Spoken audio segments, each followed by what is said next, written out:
Azurite Temple workshop before, just indicate like this. Oh boy. All right. Okay. I was hoping there weren't so many of these. All right. Well, welcome to the Rainbow Round Table. Revelation of Revelation, this workshop. And I promise you won't be disappointed when I stop talking. Microphone. I'm not old enough, really. Okay, now, welcome from not just Ashana and I, but all of the people that support the Azurite Temple and its teachings, particularly to the newcomers. And just for a few minutes, I'm going to try and make a bridge between the things that you don't yet know and the things that most of the people that have been to workshops before this one do already know. And believe me, that's chewing off quite a slice to do in 5 minutes.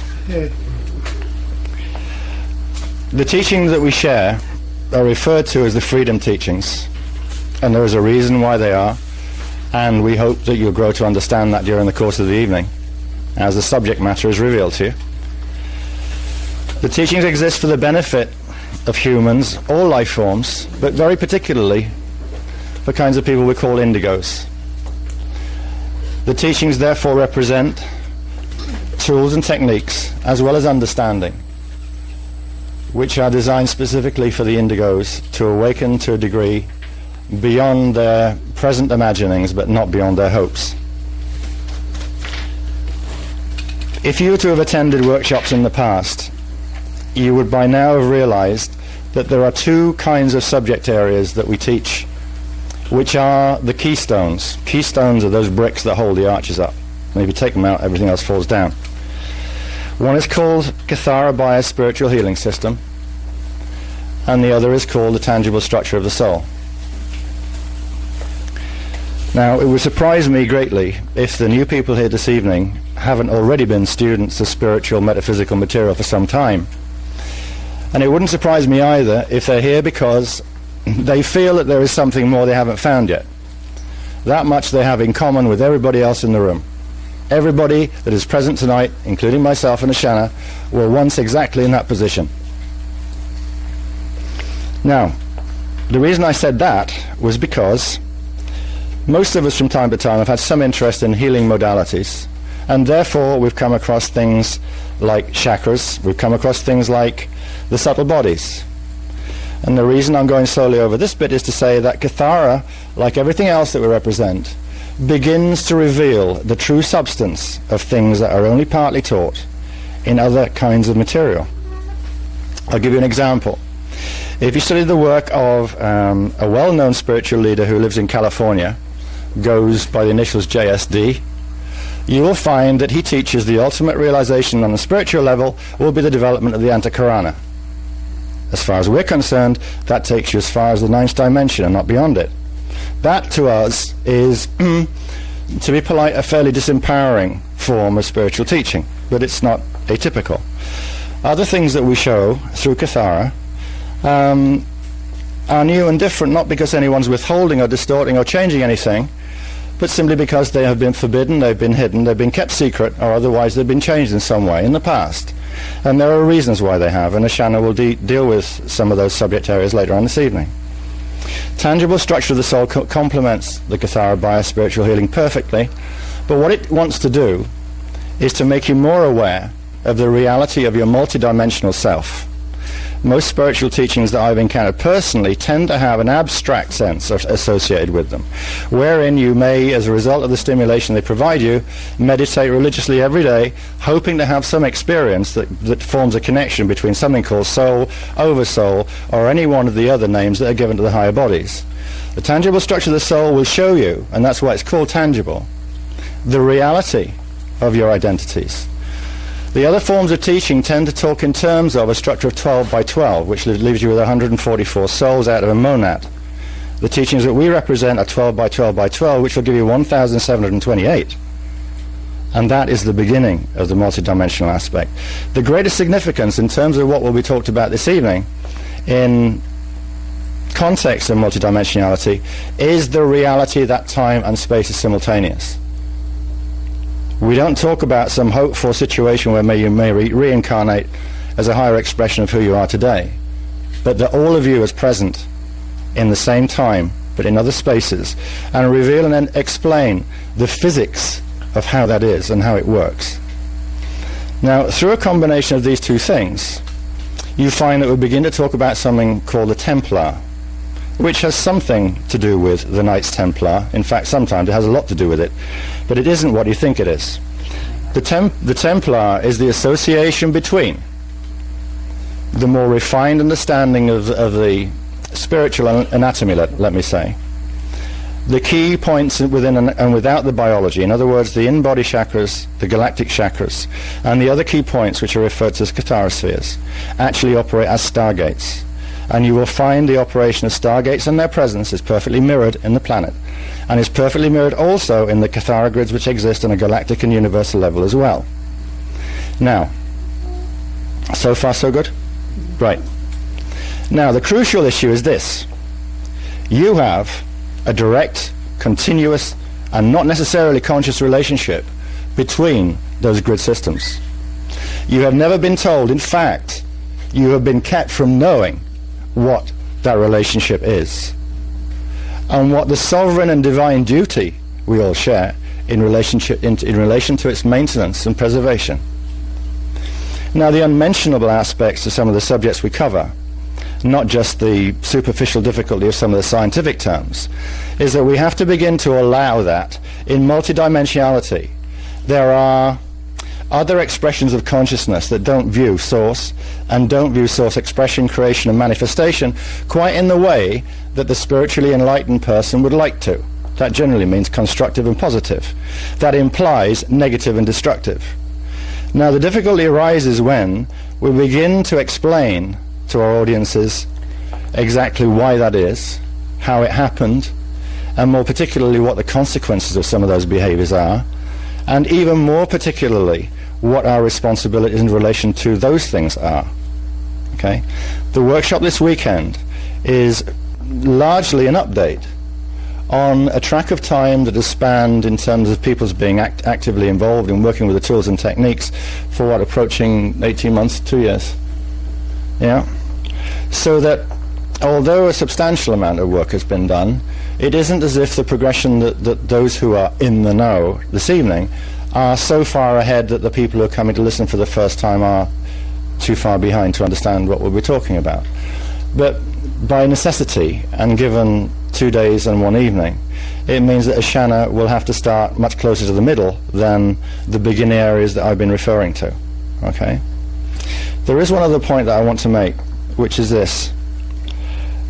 I've been very aware, both in England and in the USA, that because of the urgency and the focus that is necessary in bringing this work before people, and because of the opportunity to share with people the scientific aspects of spiritual expression, there are people who wonder, well, they don't talk much about unconditional love.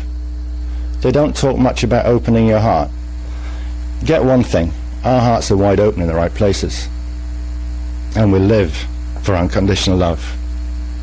We represent it in all ways and all places. In order to give you the power that you need, in order to restore the understanding that you must have, we must sometimes take you through two difficult subjects. And from time to time you'll find that you'll be hearing words, unusual vocabulary, which is all it is. The aspects of your conscious memory are quite capable of accepting and processing. If you allow, if you're patient, and if you're not too hasty in judging things that you reject because they don't sound familiar, you will learn a very, very great deal. I think probably that's enough from me this evening. It leaves me just to say, with always very great pleasure, my beloved wife, Ashana.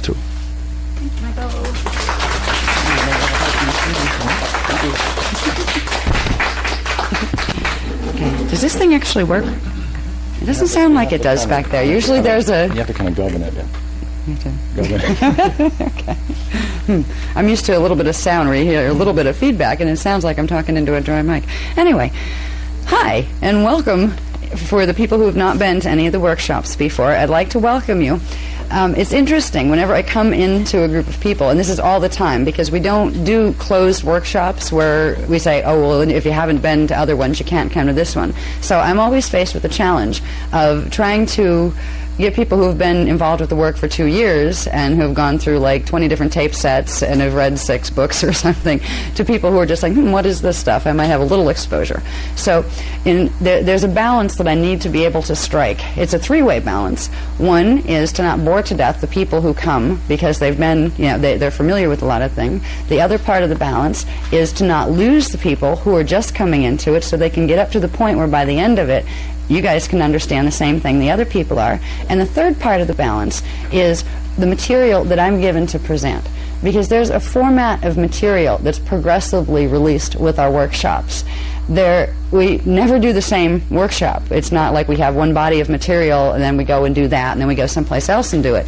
Literally every time we give a workshop, it's because there's been a new level of information provided to us, and it takes us to the next level of understanding of what's happening in our world and how that affects us and how we can affect what is happening in our world. Right now, the information is going in a direction. It's extremely advanced at this point, and even for me, it's like I run to keep up with learning the material. Sometimes it's advanced for a reason. If things were going well, let's say in the last 5-year period, there were certain things that were supposed to take place on this planet that involved other races of beings that have known us from our ancient times, coming back, slowly making their presence known, bringing back our history records so we would begin to understand the truth of our origins. And it was supposed to go nice and smooth, and it was supposed to be a peaceful time. Our teachings as representatives of Azurite Temple of the Melchizedek Cloister were supposed to start with the nice and easy stuff. Tangible structure of the soul, where you learn about the connection between physics and consciousness and how that operates in your body. Then we would gradually go to the next level where we'd start to learn about the inner Templar, which are the energy systems as they work through the body, which Kathara healing is a part of, but there's much more to it. We would have liked very much to be able to take everybody step by step, spend 2 years on tangible structures, spend 2 on the next level. But we're in the middle of a global situation here that has been progressively deteriorating over the last 5 years. It is a huge drama that we are in the middle of, and 99% of the people on the planet are not aware of that drama for various reasons. Now, in the recent workshop since September of last year, we've been progressively releasing information called the Forbidden History. The Forbidden History information gives us information about things like the ancient civilization of Atlantis and Lemuria and things that were before those things. And it fills in the blanks as to why is it that we don't have any race memory of those times? Why do we not have any relics from those times? Why is it, as if those times, if this pre-ancient history really existed, why is there no evidence? We have explained in some of the other workshops the reason we don't have any evidence is because it was purposely taken away. There was a great house cleaning that was done here in 9558 BC, where our history records that went back literally 25 million years, because humans have been on this planet for 25 million years, they were literally eradicated.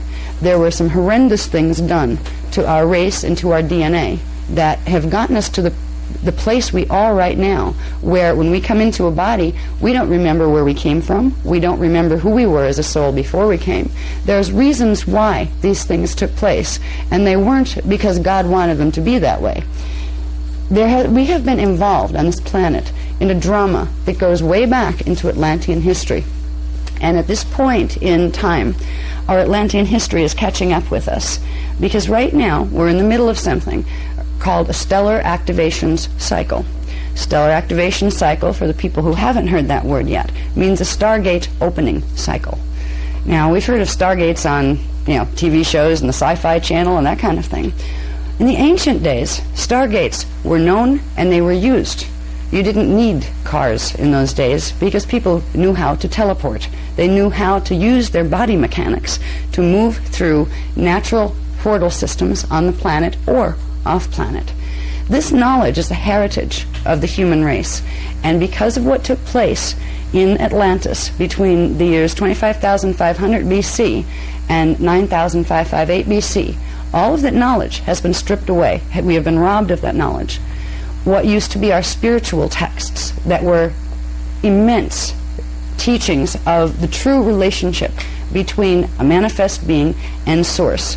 They didn't require you to call Source Jehovah or Allah or any particular name where people could fight over it and kill themselves in the name of it, kill each other in the name of a different God. There were a set of teachings that belonged to humanity, and humanity had those teachings because they had a commission. We were called the angelic human race. We had a commission here. We were guardians of the planetary Templar complex, which is the Stargate system. Now, we have huge amounts of data, because if I can throw this out at the new people, and if you haven't heard any of this, it sounds like you're listening to a sci-fi movie.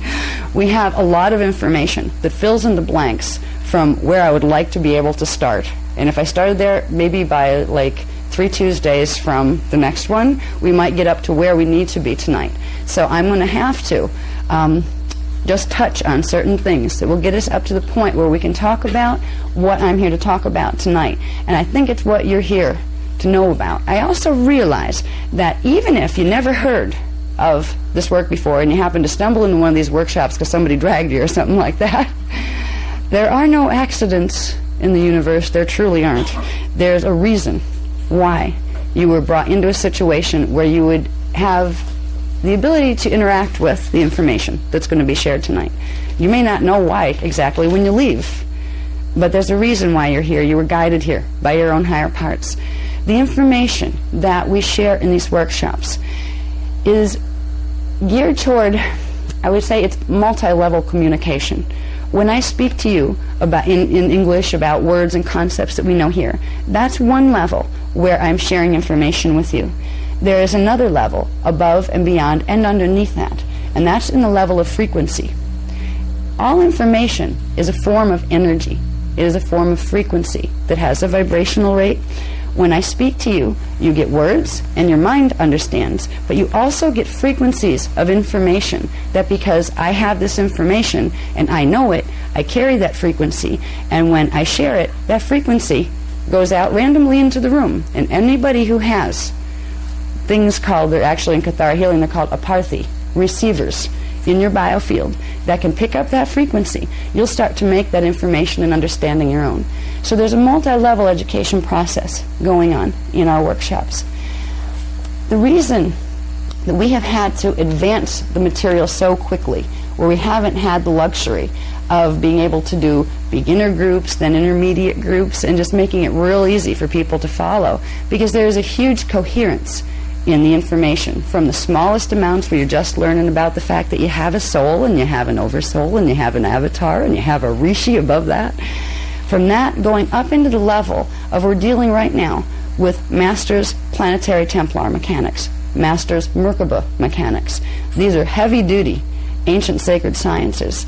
They are being given to us now because if we don't very, very rapidly learn to utilize them, even if we don't fully grasp them yet, we can learn enough to where we can use them to make a difference. Because if we don't make a difference, there are certain things that since the Atlantean period were planned for this time period. In Atlantis it was known that the next possible stellar activation cycle, or Stargate opening cycle, would be between the years 2000 AD and 2017 AD. They knew that in the Atlantean period. There has been a literal history of progressive getting people in the position they wanted them to be in to get to this point in time. It is no accident that in this point in time we have something called a UFO movement, and we have something called a New Age movement, and then we have kind of mainstream people who drift around and do their thing and don't worry about those fringe movements too much. Well, those fringe movements are part of something called an invasion. The people participating in them don't know that. We are in the middle of something better than you'll ever find on Sci-Fi Channel. If you like sci-fi drama, well, you've got one. We're walking around in one. And the problem is, right now, the Earth is in a position, just because of the physics involved with the stellar activation cycle, it's in a position of potential cataclysm. Now, that's a word we haven't, in fact, with the people I work with who are called the Iani races. They are Guardian Magi Indigo child race from the inner Earth time band, which is a different set of time cycles that runs through ours. Okay, wait, I'm getting a little direction here to go someplace else with this. All right, I'll go right there. All right, I'll just get to the point of the things I want to talk about tonight. I've been trying to ease us all around into this space, but it's probably the best way to do it when I think about it, is there's one thing that we're all very aware of, and it's very real to every one of us right now, at least if we have a TV it is. Something amazing just happened in the United States on September 11th. Something just happened that we all are aware of, and many of us are sitting there going, what does this mean? What is this going to do? What is this a part of? Okay, we know this guy named Ben Laden and a bunch of terrorists have, just done this horrendous thing. I mean, the magnitude of this horrendous thing, it's almost numbing. I don't know if it affected any of you that way, but I remember watching it. We happened to come in the door when the stuff was on TV, live, and we got to see the, like the second plane going in. What are my eyes seeing? It's just like a numbing screen goes down where your emotional body just has no idea how to react to what you just saw, especially in America. Nobody can do that to America. Well, at least we were told nobody could do that to America. We're in the middle of a huge drama that when you look at what just happened in the mass drama, people that don't believe in metaphysics, people that don't care about metaphysics, or ETs, or fallen angels, or nice angels, just everyday people. We've all shared this drama. There is a metaphysical cause beneath what happened. What we're going to learn about through this particular workshop is, first of all, what really happened there. Now, it's important for us to understand what happened with the World Trade Centers and with the Pentagon. Because it's not important because, well, we have to worry about what's going to get blown up next. That's not why it's important. Why it's important is that event took place because of a series of events that began in the 1930s. World War II was a part of those events. They are connected to what is called the 1983 Montauk Project in Montauk, New York. They are connected to what is called the 1943 Philadelphia Experiment. Most people that even actively pursue trying to find out what those New Age buzzwords are, the UFO movement buzzwords are, don't have a whole lot of information. They have a lot of guesswork. To understand the connections between what happened with the World Trade Center and the Pentagon and what was supposed to happen in Philadelphia, but they didn't get the plane there, to understand the connection between that, between Montauk, the Philadelphia Experiment, World War II, the fact that now we're in the new world war against terrorism that's moving us towards something, all of this has to do, believe it or not, with Atlantis and with the plan that was devised in Atlantis called the Luciferian Covenant. It was an invasion plan that was planned and staged incrementally, step by step by step, and there were certain events that were supposed to unfold once the stellar activation cycle of 2000 to 2017 AD came around. Now, most people have heard the concept or the word Illuminati. That's a word that gets thrown around all over the internet and all over, conspiracy theorists. What the heck are they? We know they're not nice, and they seem to be able to have all this power, and there's like invisible race that walks among us and pulls all these strings where we think we're free and we're not. The Illuminati are a group of beings called the Leviathan races.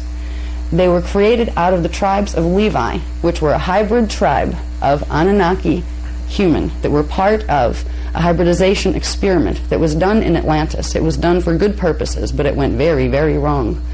There have been race lines nurtured here since Atlantis, family lines, of people who carry the Leviathan race DNA codes, who actually, when you look at, if you were going to look at them on the soul level, they are actually a different race of beings than human beings.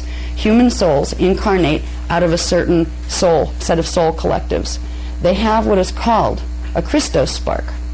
Now, Christos is a word that we use in reference to the D12, dimension 12, pre-matter template, your divine blueprint that allows you to connect to the higher dimensional fields and directly to source.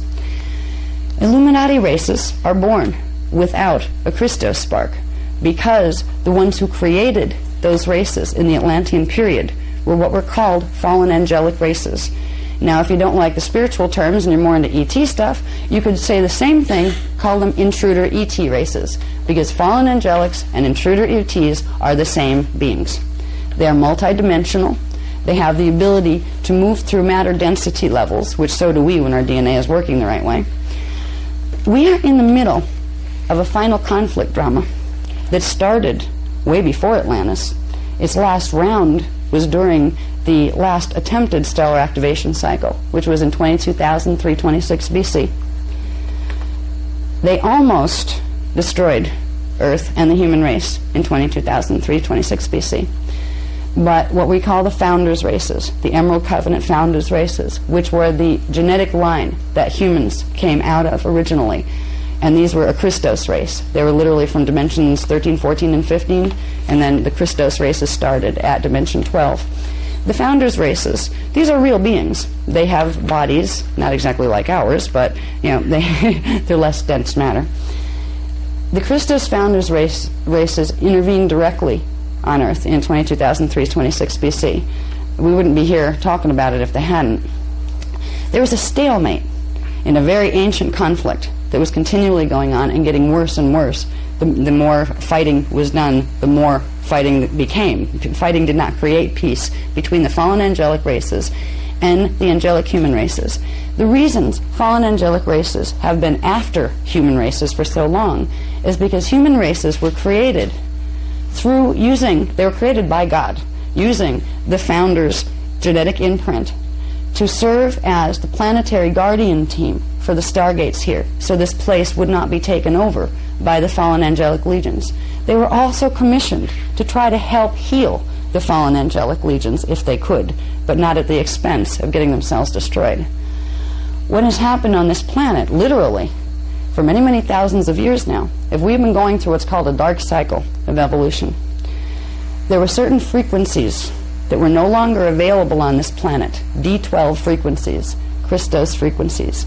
There is, when we think of Christos, most people think of religious and spiritual terms, and that's fine, but there's also a scientific physics equivalent of that spirituality. Spirit is consciousness. Consciousness is a form of energy, and energy does have natural laws of physics to follow. So a very long time ago, before it even got bad in Atlantis, there was an event called the Fall of Brennaway that took place, and that's when we entered our dark cycle. That was in 208,216 BC. In the Fall of Brennaway, it was a stellar activation cycle like this one. We were invaded by a group called the Omicron Draconian races from Alnitak, Orion.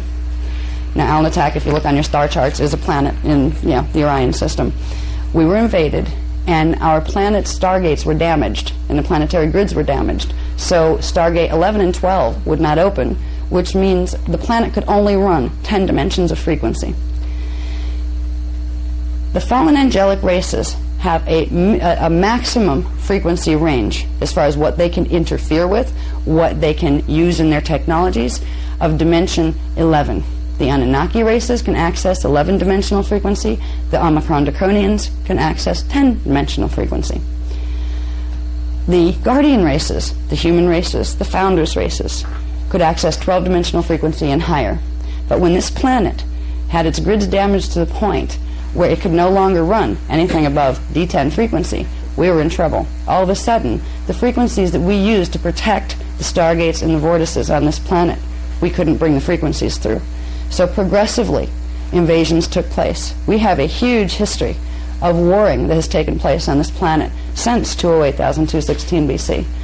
And we have begun, actually, in the book, the new book that's coming out, if we ever get done with this stuff, is called The Forbidden Testaments of Revelation. In that book, we actually show you literally what the history has been, step by step. It's not as if we're just saying this and we think there's some history or we're guessing.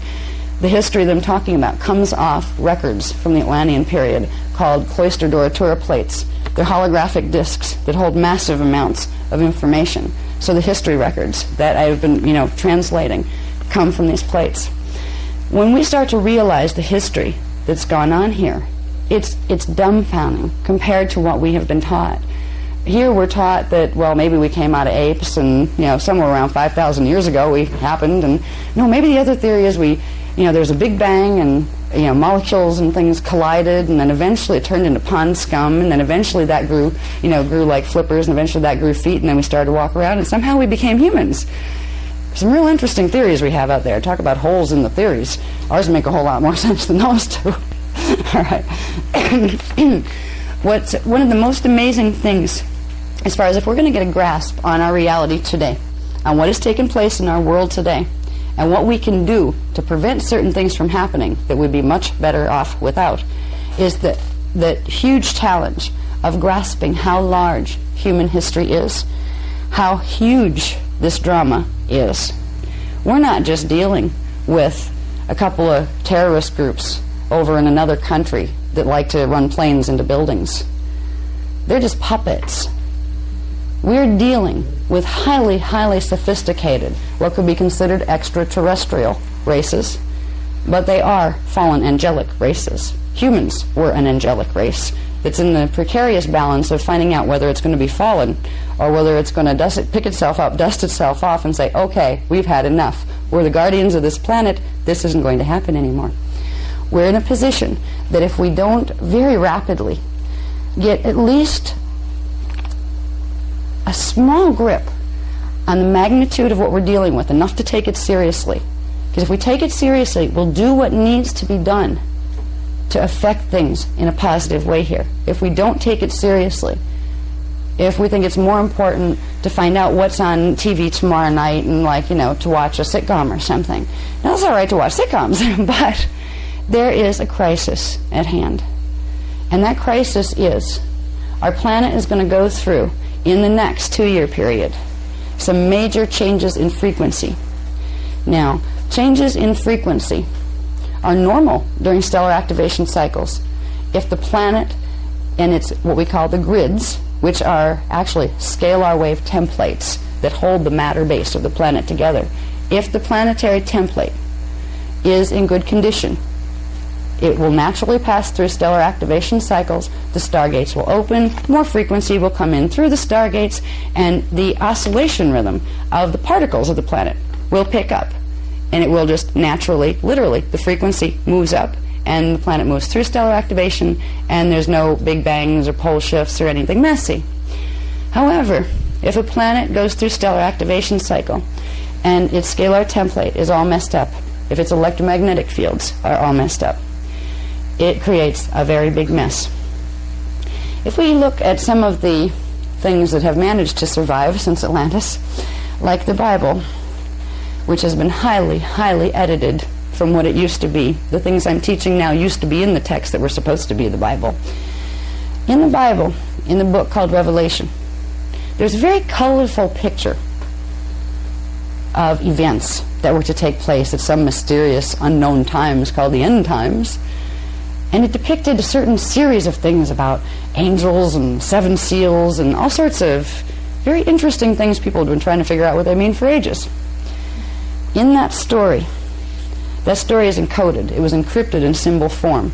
And it was a story about technology. And it was a story about a planned invasion that was going to go down here. And it was a story about a group of Anunnaki races that are called the Anu Elohim and the Jehovian Anunnaki. Now, before the Jehovian Anunnaki groups wanted to take over this planet, human beings didn't call their God Jehovah, nor did they call it Yahweh. Those were names of collectives, family names, of fallen angelic races that were inserted into our holy texts to hijack our religions, to hijack our stories, and there was a deadline. There was a deadline for when the game would be up here. In Atlantis, we were very aware. We had minimum of 12 strands of DNA. We had huge amounts of awareness. We knew that we were avatars. We knew our commission as planetary guardians. We knew Templar mechanics, the sacred sciences. And there were events that took place that we lost a few rounds in some battles with the fallen angelic races. And when I say fallen angelic, remember, you can picture the Sci-Fi Channel and use E.T. if you want to substitute, because it's the same thing. They're the same beings. They came in and they got a few rounds on their side where they messed up the planetary grids so badly that they were able to create something called a scalar sonic pulse that ran through the planetary grids. It's a magnetic pulse that messes with the magnetic fields. Now, even our scientists know that the planetary magnetic fields have a whole lot to do with memory and with the function of human consciousness. They don't exactly know why yet, but the why is because consciousness is connected to the DNA template, and the DNA template is made of scalar wave patterns, which are electromagnetic wave patterns. So if there is a large magnetic disruption in the planetary fields, you can do amazing things to the DNA of life forms on that planet. The reason we have no memory right now is because of something that was done in Atlantis. And the reason it is very important that we begin to try to very quickly grasp as much of ourselves as we can, even if we don't know we have our avatar levels of self. If we can begin with believing that we do, that's how you find them. You're not going to be able to integrate your higher parts of self unless you realize they're there. But right now, we have about 2 years, not even really, we have to the end of 2002 to reach a certain level of fixing planetary grids, that if it is not accomplished, there's going to be something called Plan B put in motion. Now, when I talk about Plan A and Plan B, Plan A was the founders' plan of what they would do when the stellar activation cycle came. They had a set of things they wanted to do to get the planetary grids fixed so this place would not go into pole shift. Plan B happens when Plan A doesn't work. Plan B would be evacuations. I've never ever been the doom and gloom type person. And I told the Iani when I was working with them the last couple of years, say, don't start talking to me about pole shift because I don't want to hear it. You have all sorts of people out there in the New Age movement, saying all sorts of horrible things are going to happen. If it's that bad, we can't do anything about it. I don't want to know, and I certainly don't want to teach it. And they said, all right, well, actually, it's not that bad. We've focused on solutions all along. We've had to very quickly move through helping people to understand Kathara healing, so they'd understand their body systems, tangible structure of the soul, so they'd understand how those body systems plug into their spiritual consciousness systems, and then very quickly go into planetary grid mechanics, so we could begin to work with the planetary grids to create healing. And a lot has been done already. We've made great accomplishments. But at this point, our accomplishments have been done so well in healing the planetary grids that the agendas of the fallen angelic races, agendas they've held literally since the Atlantean period, when they were just going to saunter in here and just take over the place very easily. They were going to actually come in and introduce themselves with names like Moses and say, hi, we created you. We're your space brothers, and just show us how to run our planet better. And there was an objective at the end of it. They don't want humans. They don't even want surface Earth. Earth is a strategic location for something called the Halls of Amente Stargates. Earth has portals that lead directly into the Halls of Amente Stargates. The Halls of Amente Stargates are a universal stargate system that literally extends into all of the primary stargates in our 15-dimensional time matrix. That's what they're after. Earth is the most vulnerable link in the chain of galaxies that have connection to the Halls of Mente Stargates.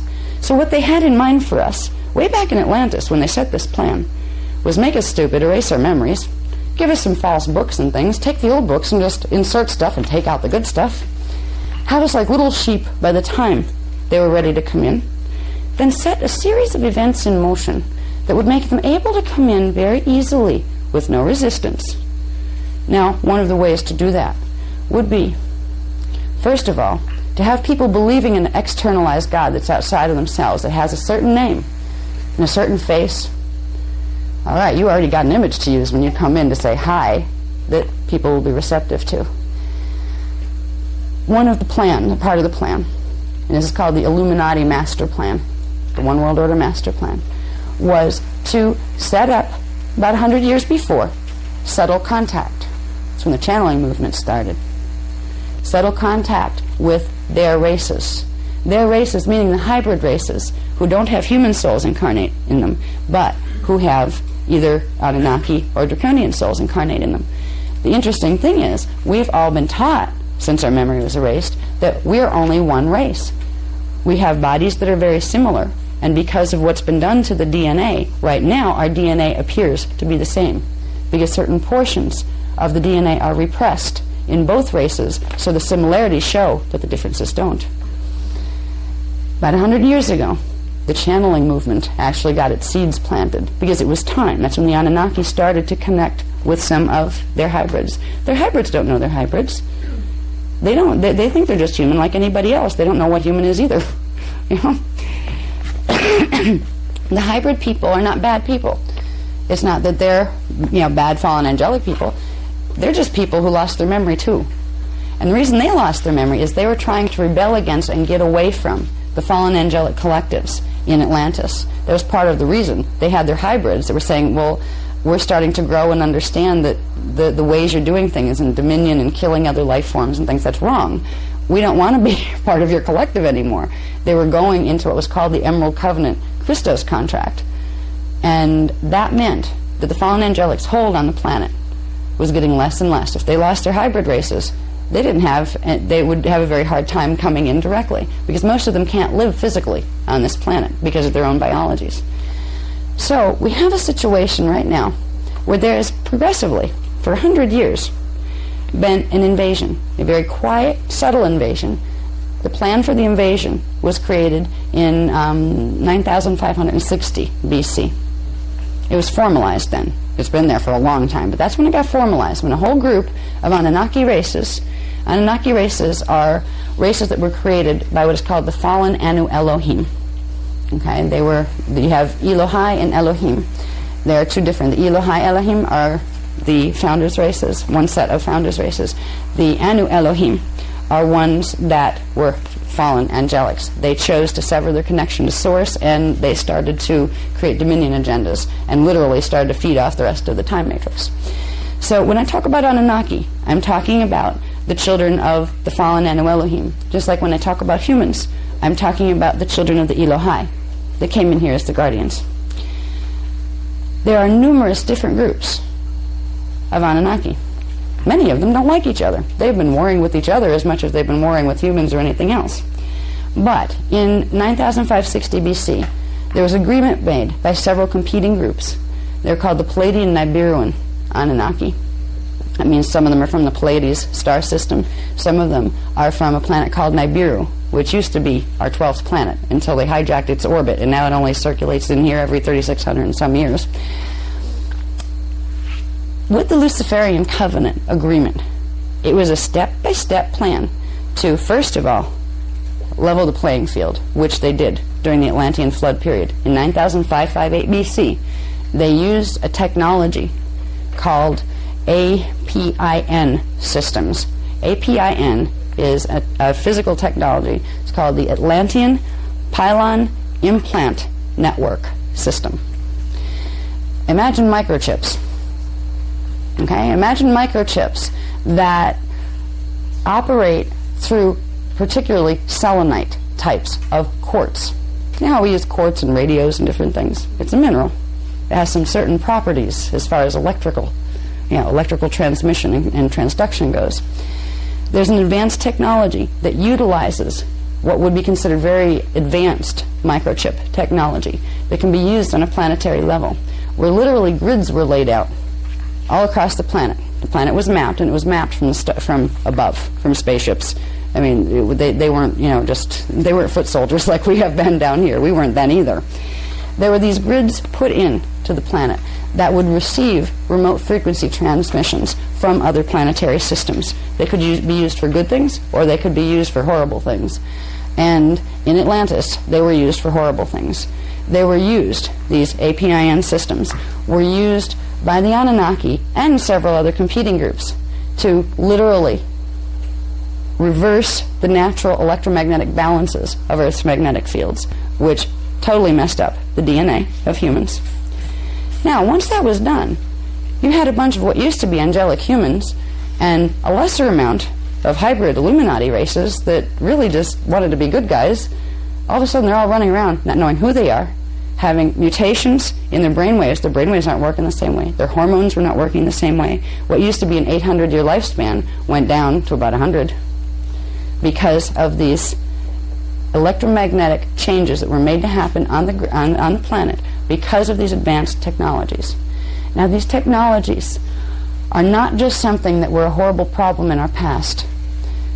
The APIN systems, these microchip networks that were literally implanted throughout the planetary grids in key positions in relation to stargates, portals, ley lines, and what are called axiotonal lines, which are the main energy vertical running lines that circulate energy through the planet. These systems are a part of what's happening today. World War II had to do with these systems. You don't read that in the history books either. There has been something going on here for a very long time. And at the core of it is an ancient Atlantean technology, the APIN systems, that have been here and were implanted in the grids by certain competing Anunnaki and Draconian forces in order to get control of the planetary grids and the planet and the halls of Amente when the next stellar activation cycle came, because that is the only time they can get through to the halls of Amente. We are in that stellar activation cycle. And because our lifespans are so short, and because when we come into a fetal body through fetal integration, it's like lights out, we don't remember who we are, because the DNA is so damaged we can't bring in our higher consciousness. It might seem amazing to us to think somewhere between 25,500 years ago and 10,500 years ago, somebody put microchips in the planetary grids, and now there's a problem for us? Yeah, it is a problem for us. What happened with the World Trade Center was because of microchip technology. What happened at the Pentagon was for the same reason. Now, as we go through this weekend, there's more detail to this. I'm not going to just throw the whole thing at you and then expect you to understand it. I'm going to show you maps. I'm going to show you maps that from the air, when you're coming in on a spaceship, using a certain type of technology that picks up what's called photoradionics, they actually look like animal shapes.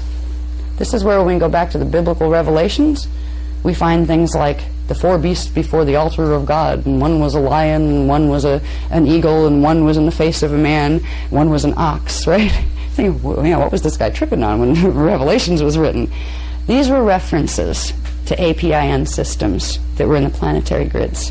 The whole biblical revelation story was an encoded invasion plan. It was written by the Jehovian Anunnaki. It was not the original revelations. The original revelations had been before Christ's time, because there was a man, Joshua Melchizedek, the person who was Jesus Christ. He and his group of Essenes translated the CDD plates. They had all this information. Revelations didn't look anything like what it does now. See, in Revelations that were written by the Essenes and by Joshua, what was revealed there where there was going to be an attempt by fallen angelics to come in and take control of the planet. But the Christos races would be here, and they would do certain things with the planetary Templar that would finally, after all these centuries, bring back the D12 Christos frequency that would seal the portals and protect the planet. There was a happy ending to Revelations that didn't involve a whole lot of bloodshed and a whole lot of yucky stuff. If you read biblical revelations and you think, all right, God's going to do this, huh? Is he having a bad day or what? I mean, if you are a loving person, if you're a mature person, just think of the mentality it would take to say, okay, well, I created you, so I'm going to go in and judge you now, and there's going to be fire, and there's going to be brimstone, and only the ones who have kissed up to me in a certain way am I not going to torture horribly. I mean, this is what this story tells you. And I'm a very spiritual person, and I have a huge connection to my God, to my God source. And it's the same God source that's your God source, too. Everybody has the same one, regardless of what you call it. And that God source is not mean, and it's not wrathful. Those mean, wrathful gods that were piggybacked into what used to be sacred texts, these are fallen angelic godlets that put their own names and their own agendas into our books, into the once holy books. It's happened to the Muslim religion, too. Right now we have a situation building between Christians and Muslims, and you have the fanatic Muslims over there, ready to take on the world and kill us because we're evil, where we're, our president's over here saying, well, they're evil. Everybody's saying the other one's evil. It's really interesting to watch what's going on here. What has happened is invasion, a progressive step-by-step invasion that is now reaching its climax, because this is the time when that climax was scheduled to take place. If you were in an advanced culture, back in Atlantis, which most of us were there, if you were there and you knew how time worked, you actually knew how time travel worked because you were able to use Stargate systems, and you realized that time was laid out more like space, and you could actually move through to different time vectors into different timelines. Right now, there isn't Atlantis. Right now. It's alive, it's awake, it's aware, and the people in it are, just like we are. What separates us is angular rotation of particle spin. That's the angle of the axis that particles spin on. They actually take place all in the same space. Now, I won't go heavy into the physics here because it's not that important. But what's important to realize is Atlantis is not a dead place. Atlantis is not a place that's gone, nor are the invasion races that were there. They're in a different space-time coordinate than we are. And they are in a time coordinate where they have huge amounts of scientific knowledge about how time works. They're very well aware that we are here. And they are very well aware of what they have progressively done to make sure at this point in time when they were going to come from their time into ours to make their grand hurrah, that we would be very dumb by then. The planetary guardians, the human races, wouldn't remember that that's what they were. The people who once used to run the Templar, who knew and understood how their DNA templates ran frequency and how that frequency could directly interact with the planetary grids and the planetary scalar template. Those once majestic beings that were entrusted by Source as the guardians would be reduced to nothing more than animals, where the fallen angelics could come in and say, oh dear, you're all fighting with yourselves and now you're getting advanced enough where you're going to really like blow up your planet or something, so we have to come in to protect you from destroying yourselves. This is the plan. World War III has been part of that plan ever since Atlantis. World War II was something that kind of popped up a little too soon because another invading group kind of crashed in on the Anunnaki's territories. They were the Zeta groups, the little gray guys. They kind of rained on the Anunnaki's parade because they made deals. They came in, they came through the portals here. They broke through seals on the portals. And in the 1930s made deals with the Illuminati governments here. And all of a sudden, the Illuminati governments that the Anunnaki were planning to have on their side were now making treaties with the Anunnaki's enemies. And all of a sudden, the Anunnakis lost control of the whole game. So there has been this amazingly bizarre underground game going on. Literally, for 70 years, this has been going on. 1930, so 70 years ago. We have been taught that we live in a free country in America. We haven't been taught that for 70 years the Zetas have been telling the governments what to do, from MJ-12 on down through the CIA, down through the government. And then, of course, you have a precedent that everybody needs to think they're in a democracy. There have been things going on here like you wouldn't believe. And it's about time we start to face the scary stuff, because if we don't, it's going to come up and bite us. The worst thing that can happen in the next couple of years is it continues to go on with nobody doing anything, the Illuminati advancing their agenda. They're advancing their agenda using something called scalar sonic pulse. They're doing lots of sonic pulse testing. And even the government's been caught at it at this point, where there's like whales washing up dead on the beaches and things. They have been using sonics since the 1930s because the Zeta Regalian races from several places, mostly Rigel, but several places in Orion. They're the ones that came through and made the contracts. The technology that we've been given since the 1930s has been fed to us by the Zeta Regalians and their draconian friends because they're working a draconian agenda. What is happening right now is there has been so much damage done to Earth's planetary shields. They're called shields, the scalar templates that I've talked about. There's been so many electromagnetic disturbances and sonic disturbances put in the grids that this place is going to roll by 2008 if something isn't done. Something that will fix the electromagnetic blockages in the grids. Now, the Illuminati races know this. The fallen angelics or ET visitor races know this. Both of those groups, the Illuminati hope that if they kiss up enough to the fallen angelics that they're terrified of at this point, because a long time ago, like right after the Zeta treaties were made, the Illuminati races here, which are the ones that look like humans, but they're really not, they think they're humans, but they don't have human souls, they thought they were in control of the game. They thought, these little homely gray things, so, all right, we'll make treaties with them, we'll get their technology. They figured they'd be able to take advantage of the little grays. Boy, they learned a lesson. They very quickly lost control of the game, and they started to realize the huge force that they were dealing with, not just with the Zetas, but with the Omicron Draconians, the Adedicron Draconians, the Anunnaki, 5 different groups. They started to realize that they lost lots of control over the game, and they have been just trying to kiss up to anybody who was going to get them out of this mess, because all of the fallen angelics had one thing in common, one agenda in common. They wanted this place to go into pole shift, to clear the territories once they were done using us for certain purposes. We have lots of channels in the New Age movement these days, talking to everything. Archangel this, Archangel that. You have angels, you have ETs, you have all sorts of things talking from everywhere. Most of these are fallen angelic races. Some people say, oh, well, you channel. No, actually I don't.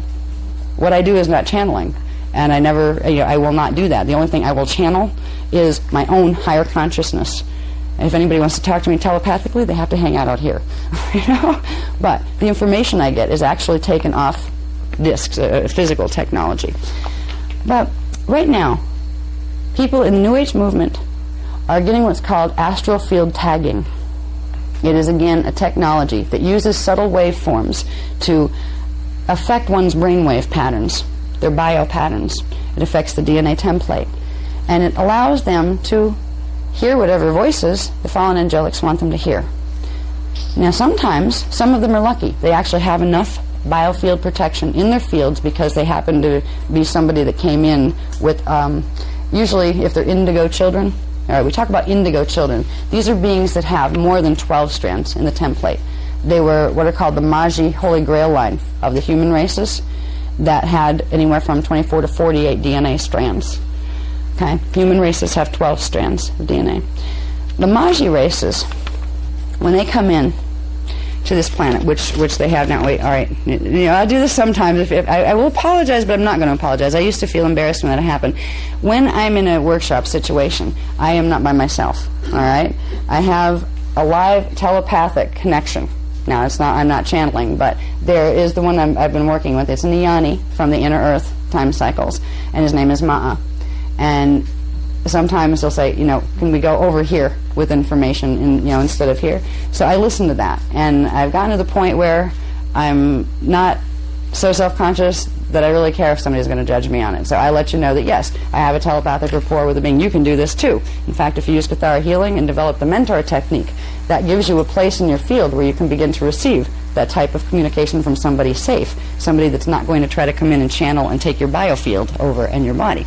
All right. Now, the direction I'm being guided to go with this is to basically, it's funny, I write up the thing like, okay, we'll cover these points. I don't need to do that. I should know better by now. I don't need to do them.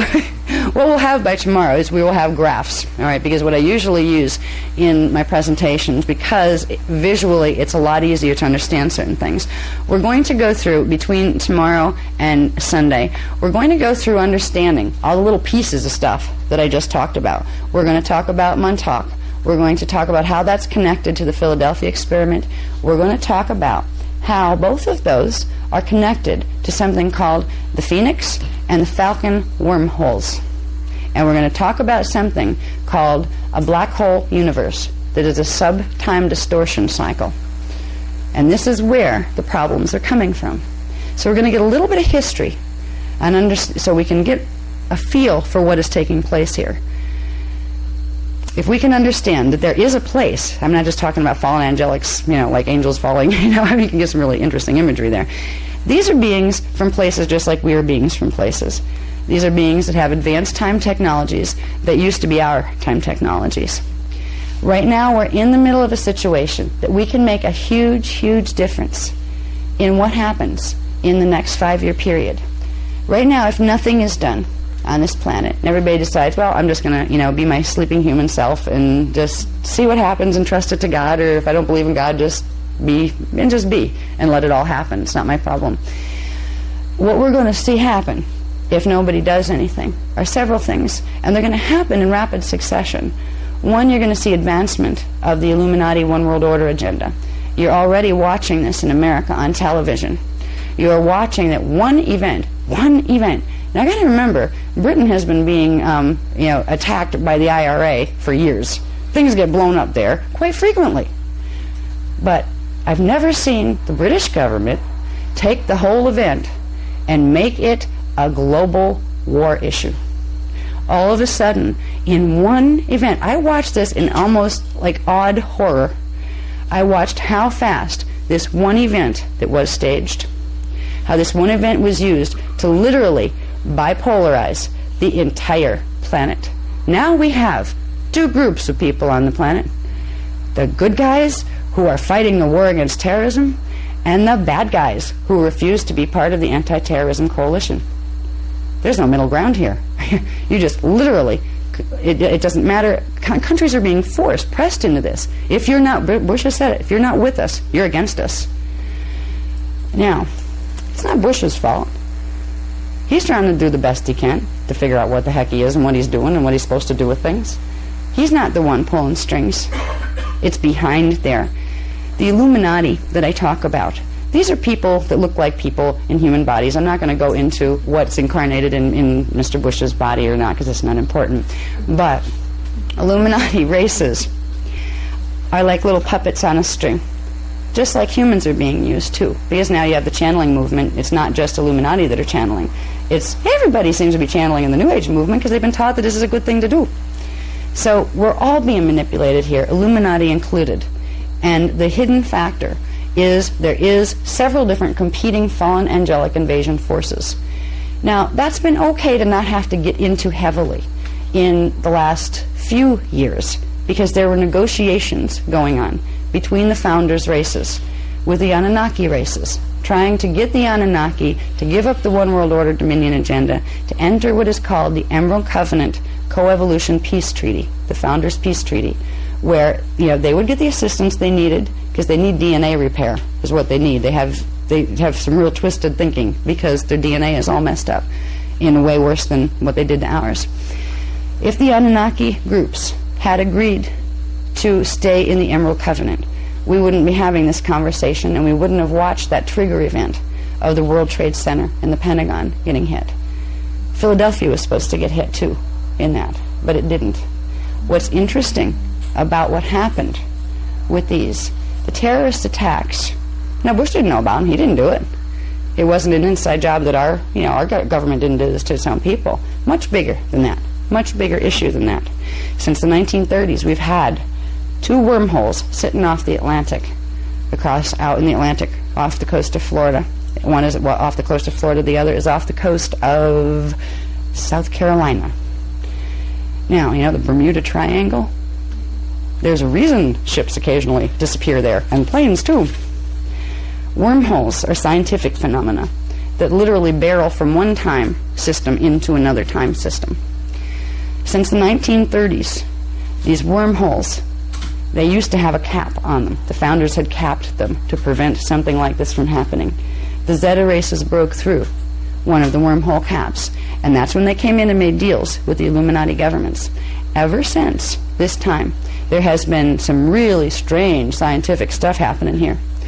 The Zeta technologies, first of all, begin the process of sonic pulsing. They use what is called subspace sonic pulse, which is not, we don't have the mechanics to detect it here. So they can send them whenever they want, and our governments don't have the technology that can pick up these particular frequencies of subspace sonic pulse. Now, they have been using these progressively to do some very interesting things. This material is very new. It's been given to me in the last week because we're at crisis level at this point. Now it's time to tell the whole story so we can start doing something about this before it gets any worse. The sonic pulses were used for testing of targeted earthquakes and hurricanes since the 1930s. I got a list of just some of them that's being published in the book. I think it's from between like 1930 and 1992. And the list is this long in like 10-point type of the natural disaster events that have occurred here. Unnatural disaster events. There have been ethnic viruses that have been being created and played with because the Zeta knew, just like anybody else in the know in the fallen angelic realms, that come the stellar activation cycle, which would start in the year 2000, That's when populations needed to be reduced. That's when the invasion plans would begin on the outside. Now, what happened in the World Trade Center has everything to do with those wormholes that are in the Atlantic Ocean. It has everything to do with the fact that in 1943, one of them was connected to a grid system in the Philadelphia Naval Yard during the Philadelphia experiment. And then in 1983, another one was connected from there into Montauk, New York. These are part of a huge APIN system. Remember those microchip systems I told you about that literally span the globe? And if you look at them from a distance, they look like little dots that make animal shapes. They're following grid lines and ley lines.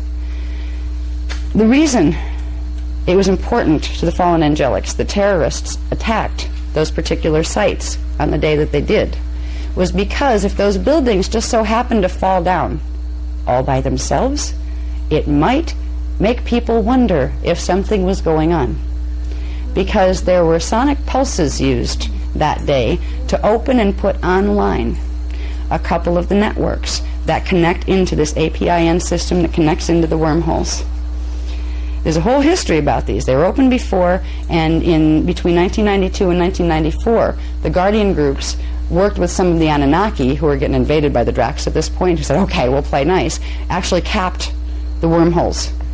And so it was, yeah, things were getting better as of then. But then the Anunnaki decided, okay, the Dracs aren't so much a problem anymore, so they reopened them again. Now, we're in a situation where Montauk, that was shut down in 92, technically the Montauk Project couldn't function anymore because its wormhole was closed. Well, in 1998, they began to open it again. They put it on full-scale open on August 15th of this year. That started. Now, to open it fully, they have to blow through the cap, the frequency cap that was put on the wormhole and the connecting networks to it. These networks, the wormholes in the Atlantic, are connected to these APIN systems that are placed all over the planet. There are several of these systems. One of them is called the Serpent, and it runs right down the East Coast and then down into Central America and down to South America. It's kind of interesting, but did we ever think about why our cities ended up where they did? We all think that Christopher Columbus discovered America. Well, the Atlanteans knew it was there a whole lot longer than that. There were certain APIN systems put in the planetary grids in North America, in Europe, in Atlantis, waiting for this time period. And certain metaphysical groups, like in the case of America, it happened to be the Knights Templar descendants called the Freemasons, founded this country, and they put their main areas of commerce, of energy, of power, in the areas of the APIN sites, knowing partially that they were important sites, but the Illuminati never get to know exactly why. That's why they're being jerked around too. You can point fingers at them, but it's not going to do a lot of good, because they're kind of like the brawn without the brains. The brains are the fallen angelics behind it. There have been metaphysical societies that since the Atlantean time, there's the Thoth group ones, there are certain, like the Isis group ones, they came up from Egypt, they came up from Sumeria, a whole bunch of different ones that kept some of this knowledge alive within very protected secret societies, which most of our presidents tend to pass through at least one of them on their way to the White House. Now, the reason that Washington, the Pentagon, in the particular area of the Pentagon that was hit, happened to be down in the ground underneath there is one of those Atlantean grid, so what they call them grid spikes. They're implants that, if you open them, if you trigger them with sonics, they will create an open link, like a little wormhole, into the big wormhole. So you get a whole network of wormholes, like a tributary system, like a river system, or an underground subway system that connects to the main. They are reactivating this now. And if this continues, it's going to put the place in a pole shift between 2003 and 2008, because it is totally ripping apart the planetary grids during a stellar activation cycle. The Illuminati races, some of them know this, some of them don't. Some of them are hoping that, well, they know the place is going to roll and everybody's going to get killed, but if they're really good and they do what the ETs tell them, that maybe the ETs will save them. That's what they're hoping. Good luck, guys. The reason the terrorists happened to take out those two places and happened to miss because the plane went down, so they didn't send the pulse to Philly. Independence Hall, I believe, was the grid that they were after there. So you get an idea of where some of the potential target places may be. We're going to have maps, and in fact I'm in the process of making the maps to show you where these particular APIN grid networks are. So we have an idea of where what is and where action is going to be happening. The people in the U.S. government didn't do this thing. There's a few in MJ-12 that don't even live in the United States. They just pull the strings. They were involved.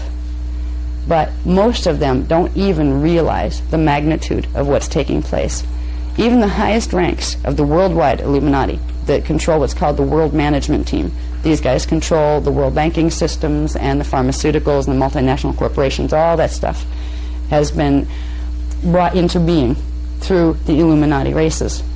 But the Illuminati races, who thought they were on top of the world and had everything by the tail, really lost control in the 1930s. They're not told by the ETs they know ETs exist. As far as like the one group of people on the planet that really, really knows ETs exist, MJ-12 and the other guys of the World Management Team, because only their head echelon get to meet them. But they have, since the 30s, had meetings with various groups. Hitler had meetings with them. He was working with a competing group called the Necromaton Andromes. Did you ever go to a UFO like workshop or one of those expos where there's lots of people that talk to everybody? You have just about every star system represented at these places. You have Palladians, you have Nibiruans, you have Anunnaki, you have Regalians, you have Andromes. And Andromes seem to be such cute little cuddly things. Just the name itself is so cute and cuddly, and they're supposed to be these little blue people that are really nice. They're called the Necromaton, a.k.a. necromancy, Andromes. Anybody heard of the necromancy? That used to be considered the satanic Bible. The Andromes have been pulling a lot of strings here. The Andromes were fighting with the Zetas over getting control of the APIN grid systems, and the Anunnaki were fighting with each other and with both of them to get control of the grid system. This was actually a good thing, because as long as they're all fighting with amongst themselves, they're not going to be very effective. But something not good took place on September 12th of 2000. And that's where they all realized that, the indigo children are waking up and they're doing the grid work. We're going to lose it. They're getting the 12 code, the D12 frequency back into the grids, which is going to seal the portals so they can't access them. That's when they decided, even though we hate each other, why don't we all gang up together, and together we can use all of our grid systems to make sure that we have critical mass frequency in the planetary grids by a certain period of time, which happens to be August 12th of 2003. A thing called the United Resistance to the Emerald Covenant Founders Peace Treaty, was formed on September 12th of 2000. And boy, you should have seen the psychic attack that came at me after that with the stuff that I've been, because we've been really teaching. We didn't teach a lot of the conflict drama stuff because the Guardian races were trying to work it out through negotiations with the Anunnaki. We weren't exposing the Anunnaki at that point. And we really weren't too much into worrying about exposing anybody. We show you, there was Montauk and there was this and that. But the important thing was how to deal with the stellar activation cycle, because that's the big thing. I mean, you might have fallen angelics and big bad ETs and Illuminati and a bunch of stuff like that. We're talking about planets and stargates here, going through a cycle where the planet's going to get bombarded by frequencies that it can't hold, which is going to cause pole shift. Bigger problem. So we were focusing on what had to be done for that bigger problem. Because if we were successful in getting enough D12 frequency in the planetary grids to clear these grids and to stabilize it, which is a process it's actually called the Christos realignment mission. D12 frequency equals pre-matter template equals divine blueprint equals Christos. It's the stuff that Christ was talking about. Okay? The idea is to get the D12 frequency into the planetary grids that will clear out any distortions in the lower frequencies that are there, that will allow the planet to pass through a stellar activation cycle naturally. It will also give a permanent seal, frequency seal, protection seal, to the planetary stargates and vortices, to the fallen angelics.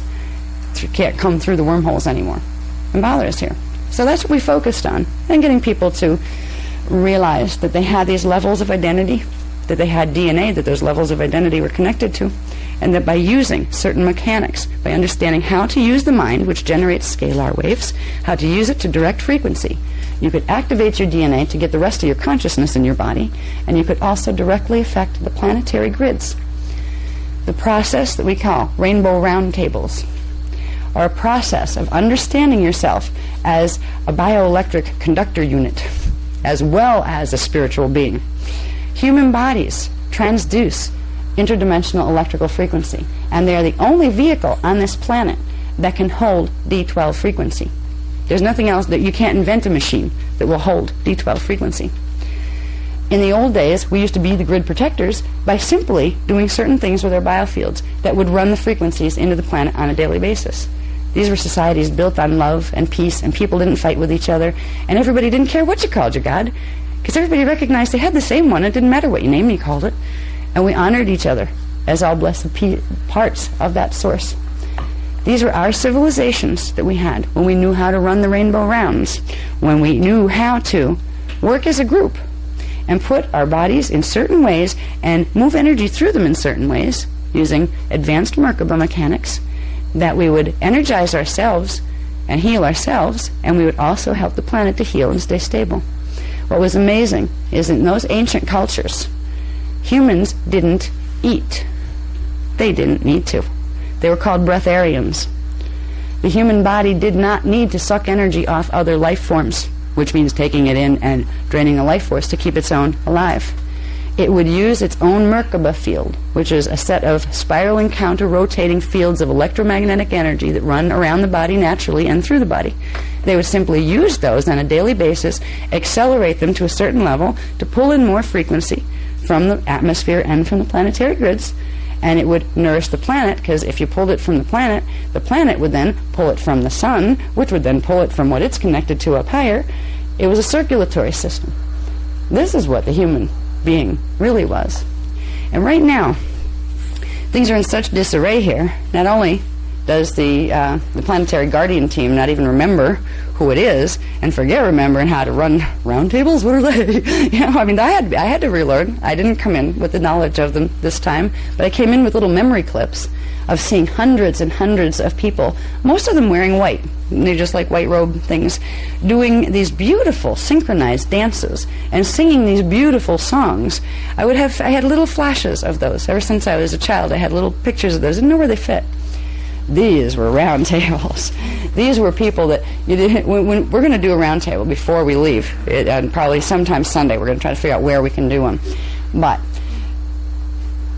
the ones we do now, these are like the kindergarten little baby training courses, because when kids could walk in those days, that's when they'd be doing what we're doing right now. By the time they were grown-ups, they knew how to use their bioenergy systems. They had their avatar consciousness in body. They could build standing pillars of sound that could open portals, and they could go through them. This is what the human body has the capacity to become again. Right now we have to start at the beginning. Back to, okay, we just learned how to walk. Now we can learn how to do the round tables like the grown-ups. The grown-ups are cells of us, our future, let's say, incarnations that exist now in a future time frame, that are sending this information back to us so we can get ourselves out of this. Because the only thing that's going to prevent what's in biblical revelations from happening is if we get enough D12 frequency in the planetary grids to stop what the Illuminati are trying to do in 2003. In 2003, August 12th, 2003, there's something planned called the Dimensional Blend Experiment. The Dimensional Blend Experiment has to do with blending the two wormholes into one big one and then sucking the planet into it. Right? To put it bluntly, this is what the Dimensional Blend Experiment is. I'm sorry, it came out kind of blunt, but that's really what it is. There's more technical terms of describing that, and I'll probably get into them tomorrow. But that's just something just moved through me and it came out that way. I apologize if that offended anyone. Thanks. Anyway, this is not something we want to experience, because what it would mean is if this planet gets drawn into the black hole system, it means there's something interesting that happens in black holes. Now, scientists just trying to figure out whether they exist. They theorize that they exist. They're not sure what they might do, but they think there's some out there someplace because things seem to go away and go down into something that disappears on the other end. When something goes into a black hole system is something that used to be part of the natural template of what's called a time matrix. Now, you have many different galaxies in a time matrix, but it's the core template that holds the structure of universes and galaxies together for the experience of evolution, for things to come in and be able to be on planets. Now, when a black hole is formed, it's as if the time matrix, we say like a stocking, and then there was a hole ripped in the stocking that goes through to someplace else. You could also look at it as cutting a piece of the fabric out of that stocking. That hole that's in it actually becomes another system that's composed of portions of what used to be in the natural time matrix. It is a hole in the fabric of time within a time matrix that when things go through it, they don't just disappear and go poof. They reassemble, but not on their original divine blueprint order, their natural order that goes with the natural law of the way energy is supposed to work. They order the particles, consciousness, bodies, planets. When they get pulled through a black hole system, they will reaccrete on the other side, which means they will pull back together, but they will not have all of their pieces there to do it with. So they will pull together chaotically arranged. This means the consciousness of the beings will be distorted. That's where we get our fallen angelic buddies. They will not be able to hold coherent thought or Christos consciousness in that condition. A planet that goes through doesn't just go through and goes poof. What happens in the process of going through, this level of the planet's matter body and your physical body literally incinerates. So that's gone. But you still have the other portions. In the beginning, when Michael began to talk about the different body systems, we have like our astral body and our spiritual bodies, our mental body. We have other levels of our own matter density. This one will not make it through a black hole system. What will happen is we would literally go through spontaneous combustion here. But our consciousness would reassemble itself in a different, lighter astral state of matter density in the black hole system. And what we would find there is we were under the rule and dominion of something called the United Federation of Planets, which is the Anu Elohim Anunnaki Dominion group over in what's called the Phantom Matrix. The Phantom Matrix is a black hole system that resulted from a thing that happened in this time matrix literally 250 billion years ago. That was before the human form was created. This has been a problem in this time matrix for eons and eons, and humans were created to assist the founders in healing that problem. Right now, the problem's in our face, and most of us are asleep here. This isn't a war that you can win with weapons, with guns and cannons and nuclear bombs. They're useless in the face of something like this. If it came into outside war, and this is why guardian races have not come here. They're communicating with those of us who will listen. They came here in the 1930s when the Zetas broke through, and they tried to talk to the Illuminati, and they said, listen, you're in trouble, guys. You don't want to make deals with these guys, because this is what they're going to try to do to you. And they said, well, will you give us weapons technologies? Because we want to take over, like, that country over there. I said, no, we're not going to give you weapons technologies. You'll blow yourselves up. But we will help you with this problem that is coming up. You're having a stellar activation cycle. Your planet's going to go into pole shift if something's not done. The governments in the world management team opted for the Zeta treaties, which meant the Zetas had the stronghold here. If the guardian races care about the humans here, which they do, and they attempted to come in to make mass contact with civilians because the governments wouldn't talk to them anymore, what would happen would be instant Star Wars. We would have found spaceships throwing beams at each other in our skies because the Draconian races, the Draconian Omicron, the various Anunnaki races, and the Zeta Regalian races would have all come in. If the Guardians let themselves be known, obviously people are going to know there's ETs now, right? So now that the game is up, there's nothing left to lose. they would have brought war right down on our heads. The last time something like that happened on that scale, on the scale it would be this time if it had happened that way, was 5.5 million years ago. It was a period called the Electric Wars, where it literally fried everything in biological form. And what I mean fried is not nuclear. They use technologies that employ sonics. Sound. Invisible, inaudible sound waves. Did you ever see those commercials? A long time ago, some tape company had a commercial out where they'd have an opera singer hit a really high note and hold a crystal glass up, and the glass would go, right? Well, sound is the most important, the most powerful force there is. It's more powerful than light-based technologies. And lasers are pretty powerful. They're light-based technologies. But sound-based technologies are the invisible iron hand. This is the type of technologies that are used by the fallen angelics and by founders. But the founders' races don't use them to destroy things like the fallen angelics do. If we had been caught in a sonic war to that degree, there would have been nothing left. Because what's amazing about sonics, this is part of the thing that's kind of funny. People say, well, if there were so many people here for so many million years, why aren't there any more corpses? There should be more bodies. Not if they know how to use sonic technologies. They don't leave their garbage behind, literally. Because there would be, I remember having lifetimes in those time frames. You'd have small handheld devices. We didn't have garbage cans. You didn't need them. If you were done with something, you would simply transmute it. You would simply zap it with sound frequency, and it would take it back. There'd be a little dust left. That would be about all. Because it would take the scalar wave template of the matter form and shatter the template. So the energy in it would release, and anything that couldn't transmute would just become ash. That's how they got rid of a lot of, when I said house cleaning in 9558 BC, that's how they got rid of a lot of the Atlantean civilizations. Atlantis was already islands by that point. There had been a major catastrophe in 28,000 BC there was a continent called Atlantis once, but by 9558 BC it was already 3 island nations. In Florida, where we're living right now, was part of one of them. It was called Brua Atlantis, in the what they call Bermuda Islands now. That was called Nohasa Atlantis. And the land masses called England, Ireland, Scotland, and Wales were what's called Lohas Atlantis. Each one of those places had a major stargate on it.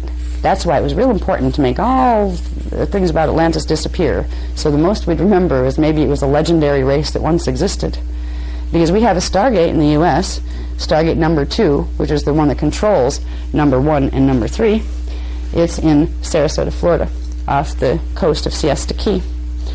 Stargate number 3 is in Bermuda. It's right off the coast of the Bermuda Islands coming toward the mainland. Stargate number 1 is in the South Pole. There are 12 stargates. We've gotten the maps down. People who have been working with us in the last year, excuse me, we have been given the locations. And now guys, by the way, we have them exact now. Specific, right down to, okay, it's in Tibet. Where in Tibet? All right, we've got the specific maps now. Not just of the stargates, but of something called Q sites. They're activation sites. They're activation sites for the stargates. If you want the stargate to activate and you're going to do it manually, you have to do it from the Q site, which is located someplace else. So there is a huge amount of data that belongs to this race. It is a heritage of us, of humans. It's being brought back to us now in a really big hurry. Because if we can learn enough of it to at least run some rounds between now and the end of 2002, we have the ability to stop the progression of the invasion that's taking place. If we don't do it, there are several things that are going to happen. First of all, this thing we're seeing on TV right now is going to progress into a world war drama, because that's what it was created to do. It's not going to be any one person's fault, because they're not the ones who are designing it. They are just following orders. And the reason why Illuminati follow orders is because they're terrified. They are terrified with what they've got themselves into. I don't even think, most of the presidents don't even know. They've never met an ET. Some of them know that, all right, MJ-12 knows stuff about that. And they know that they better keep their noses clean and out of it, because they'll be assassinated if they don't. So you can't even blame the presidents of countries and things. They're just the front people. Now, we can make a difference as to whether we see pole shift. We can make a difference as to whether we see this invasion continue. But there's something that's already been set in motion. that is going to become progressively more of a reality. Right now, the American psyche is hugely primed to be very scared. I mean, they had to really make a big deal about the fact that they found 3 anthrax cases. You know, 4 now. Oh, yes. God forbid, out of like how many billions of people are here? But the media is hyping. This is working on us. It's, first of all, got us mad enough to say, go get them. That was a terrible, horrible thing to do. Definitely. War, all right, you got it. That was an act of war. Well, it really was, but boy, was it turned into an act of war. Literally, we're over there flattening people that live in Afghanistan that have, they would have loved to have run away to America or anybody else years ago because of the creeps that were running their country. These are the people who are getting bombs dropped on their head. But this is just meant as a trigger event. This whole thing is meant to lead us, and quickly. It's the quickly that shocked me. I used to think, all right, if they're planning to do this, they want to get us into World War III, and then they know there's going to be Earth changes coming up from the sonics that they're using in the grids during the stellar activation cycle. So they get us so desolate and desperate, and everybody's praying for saviors to come because it's such a mess here. Perfect timing! That's a great time to fly in with your spaceship, say, hi, I'm Jesus, Moses, and Joseph. You know, remember the books? We wrote those. They're the stories about us creating you. Right? This is what they wanted to do to come in. We are being set up for this. And right now, they would like to come in by 2005. But they have to make a whole lot of things happen before they're going to be able to come in here and introduce themselves as another race of beings. They'll put the ones that look most human as the front ones. They'll hide as much as possible the ones that look like reptiles because they know they scare us. Right? But at this point, they're all working together. Before, at least, if you knew somebody... I remember I went to a UFO conference, and God bless this one lady. Her whole presentation was about the joy of astral sex with reptiles. I couldn't believe this woman, intelligent lady, you know, nice-looking lady, not crazy. She was having contact, all right. But they were literally using her on the astral level, and she was thinking it was great. Oh my God. But before, if you ran into somebody like that, you knew they weren't talking to Palladians and they weren't talking to Nibiruans or Necromaton, because the reptilians were doing one thing. The Draconians, which are dragon moth, okay?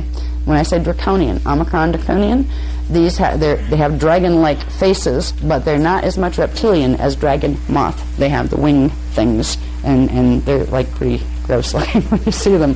And these things are real.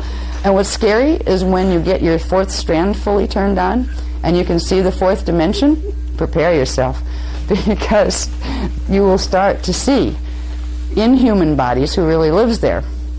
And you may, the first time that started to happen with me, when my 4th strand was activating, somebody came to my door. And I opened the door, and the first thing I saw was a lizard in a suit. And I thought, oh my God, I'm losing my mind now. I'm hallucinating, right? And, you know, my guys are like, shh, we'll talk to you later. Just deal with it. Just talk to him. And then it kind of faded back in. We're like, okay, all right, it is a human, okay. And they're saying, no, it's not. Remember what you just saw. We'll talk about it later. It's like, okay. So I dealt with the guy, and they explained that there's a lot of cloaking that's going on around here right now. When you start to get your 4th DNA strand activated, you start to be able to pick up and see 4th dimensional frequency. That's when you start to get, and first it'll be like a ghost image, where you'll see it better if you close your eyes. But eventually it gets to the point where you walk, I try to shut it off sometimes, especially if I'm on a crowded street, because it gets really unnerving sometimes. I got on a bus at, where were we? It was not a bus, it was one of those little train things at the airport. We stepped onto it, and all of a sudden I saw this guy looking at me like really weird. He was like just standing over in the corners. And I just like, look on his face. And I closed my eyes, and that's when I got it first, and I opened them, and it was still there. And he was like one of the lizard people. And there was 4 more of them behind me. I was like, oh God, we're surrounded. And I felt the reality that, wow, this particular town are full of them. It's like a town it's like Lizard Town. You know? It's a rude awakening. When you start to go multidimensional, when you start to get in your higher consciousness, prepare yourself. Because reality is very much different than what most of us are trained in school to expect. You know? Now, we're going into a situation that it is, if I were to teach things in a way that focused on the happy, happy, joy, joy, let's go do this and we'll fix it all. And those are little problems over here and they'll go away. People weren't going to take it very seriously. And if they don't take it very seriously, then I will be called a liar. And then I will have a lot of people very angry with me and hurt by the fact that I didn't tell them when stuff starts to happen. Because stuff is going to happen if we don't make a difference. It's already happening. The Trade Center and Pentagon thing were a trigger event that was meant to begin the polarization of world governments. Whoa, did it work. I mean, literally in a month, it has done it. Totally. That's the beginning of creating a good guy group and a bad guy group. Because of the fallen angelic agendas, what they're planning to do, they want to come in and side with the good guy group, get rid of the bad guy group, and then they'll proceed to initiate the good guy group into something called the United Federation of Planets, where the UN becomes the United Planet Federation. It'll be an honor to have Earth accepted into this wonderful galactic federation of planets. Galactic Federation will probably be the group that introduces the whole idea, because they are an Anunnaki group. They have a huge website. I don't know if anybody has ever seen on the internet, the Galactic Federation website. They have literally thousands and thousands of people as their human host greeting teams. They're already, yeah, that's that person's book. Now, the idea was to get us into the United Federation of Planets, which means we would all do certain types of new energy mechanics that they gave us. This is why we're still breathing on this planet. You think if they wanted us so bad, they just would have got rid of us and we'd be dead now, right? They need humans. Humans have in their DNA template the keys to the planetary grids. That means the frequencies that will allow the planetary ley lines and axiatonal lines and stargates to open are held as scalar wave patterns in the human DNA. Anunnaki can't open the grids. Drax can't open the grids. They need us to do it for them. For them to get control of the grids, they need to reverse the natural electromagnetic fields in them. To do that, they need to get us to open them and have our electromagnetic fields reversed. That's what they've been progressively doing here since Atlantis. This gets into Merkaba mechanics and how right now the planet's Merkaba field, its counter-rotating spirals of electromagnetic energy, are running in reverse to the natural order. This is one of the reasons we die so young, when we used to live literally for thousands of years.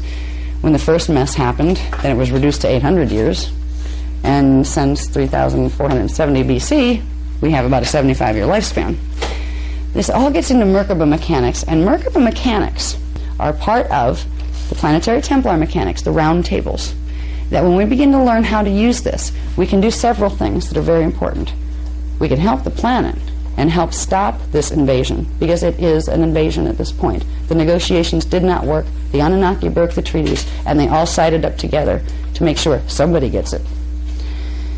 Now, Merkaba mechanics are also a very personal thing, because if you learn to do Merkaba the right way, the way where it uses your own D12 frequency, now that that frequency is available on the planet again, this is why, this time, after so many thousands of years, for the first time in 210,216 years, we have D12 frequency to work with that they can't override.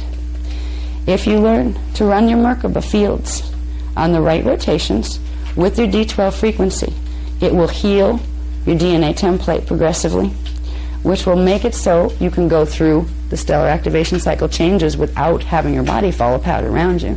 There can be a lot of people getting sick because the DNA is mutated right now, and it won't do what it's normally supposed to do when the frequencies come in from the solar spirals.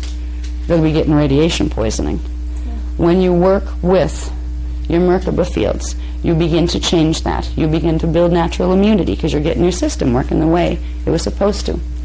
Every person that gets their own DNA and own Merkaba field straightened out will add to what is called the critical mass potential. If there is enough people that get their DNA and their Merkaba field straightened out, it will become the dominant pattern within the race field. It will trigger everybody's into the right patterns. We're beginning to do that now. So we look at the terrorist stuff on TV and, oh dear, you know, I mean, like literally, we're all sitting here. I don't know about you, but I'll go home and turn on the TV. Anything happen? Anything blow up yet? You know, I mean, we've literally been conditioned to expect this now. The FBI has already told us in the next several days, like they've got it planned. They know they're going to do something. Of course they do, because Illuminati Central sent it down. Tomorrow, either tomorrow or Sunday, I'm not sure which place I'm going to put that segment of the history, but I'll tell you a little story about World War II. That's just utterly mind-blowing about what really happened and what we think happened. Because this is the stuff that's going on our TVs right now. It appears to be this. Of course, America's justified to go over there and, like, you know, blow Afghanistan off the map in order to chase around a bunch of little Taliban who are hiding in caves anyway. There is a plan that's orchestrated that has nothing to do with the apparent battle. The apparent battle is necessary. It's a necessary cover. So the particular things, right now there's conquest happening. There are grid sites needing to be opened, APIN sites, and there are territories that the United Resistance Fallen Angelic Forces want to make sure that they have their Illuminati positioned in control of. The Stargate sites, the Q sites, and the main axiotonal and ley line sites are very valuable real estate in the stellar activation cycle. So right now, I really feel bad for Saddam Hussein, not because I like the man, but it ought to be real interesting to see how long he stays there. Because he's sitting on something called Q-Site 10 that goes with Stargate 10 that's right next door in Iran. Talk about the Persian Gulf War. Guess what that was about? There has been a whole thing going on here beneath the politics, literally, for thousands of years, but most apparently since the 1930s, where why we think we've been in wars was not exactly why we thought. There's been this other element, the hidden element, element 3, not just this side and that side, but the side controlling the two of them from behind the scenes. This is the time when we do a really fast rude awakening. And for me, I know I didn't want to talk about Illuminati stuff. You know, as a speaker, as a teacher, I wanted to help people keep focused on the solutions, which are Merkaba mechanics and spiritual integration. That's why the New Age movement, the ones who were working with good stuff, were taught the solution to this is spiritual. But the part that was missing was they didn't teach you that there was a technical physics aspect to spiritual. They taught you just, open your heart and love everything and la-di-da, you'll fix it that way. You're not going to do much of anything that way except open your astral field so somebody can tag it. We teach you the mechanics so you can learn how to do spiritual integration through the DNA, because you're not going to get that consciousness up here into this body down here unless you open up the DNA template to hold it, which will create different chemical reactions in the DNA, which will create different hormonal reactions, which will create different chemical carriers for the brainwave patterns. It literally changes the form when you begin working with Merkaba to open the DNA. So at this point, I know I'm going to go home and turn on the TV and say, everything's still there? And I keep thinking, if you were a terrorist, what in the world could you do to top that? I mean, sink the country? I mean, that was like you used your best statement for first instead of last. That was the most atrocious, horrible, just awe. I mean, I still almost have to laugh in horror at how bizarre that somebody could actually do that. Could actually get in there and do that. And then when you know what happened behind it, when you realize, oh, well, that was just staged because the thing was going to probably fall anyway in reaction to the sonic pulse that was being used to get to the thing under it. This is why. They weren't trying to take out those buildings, but they knew that those buildings were sitting on APIN sites, that to activate them they would have to blow enough sonics through that it would probably affect the immediately surrounding areas.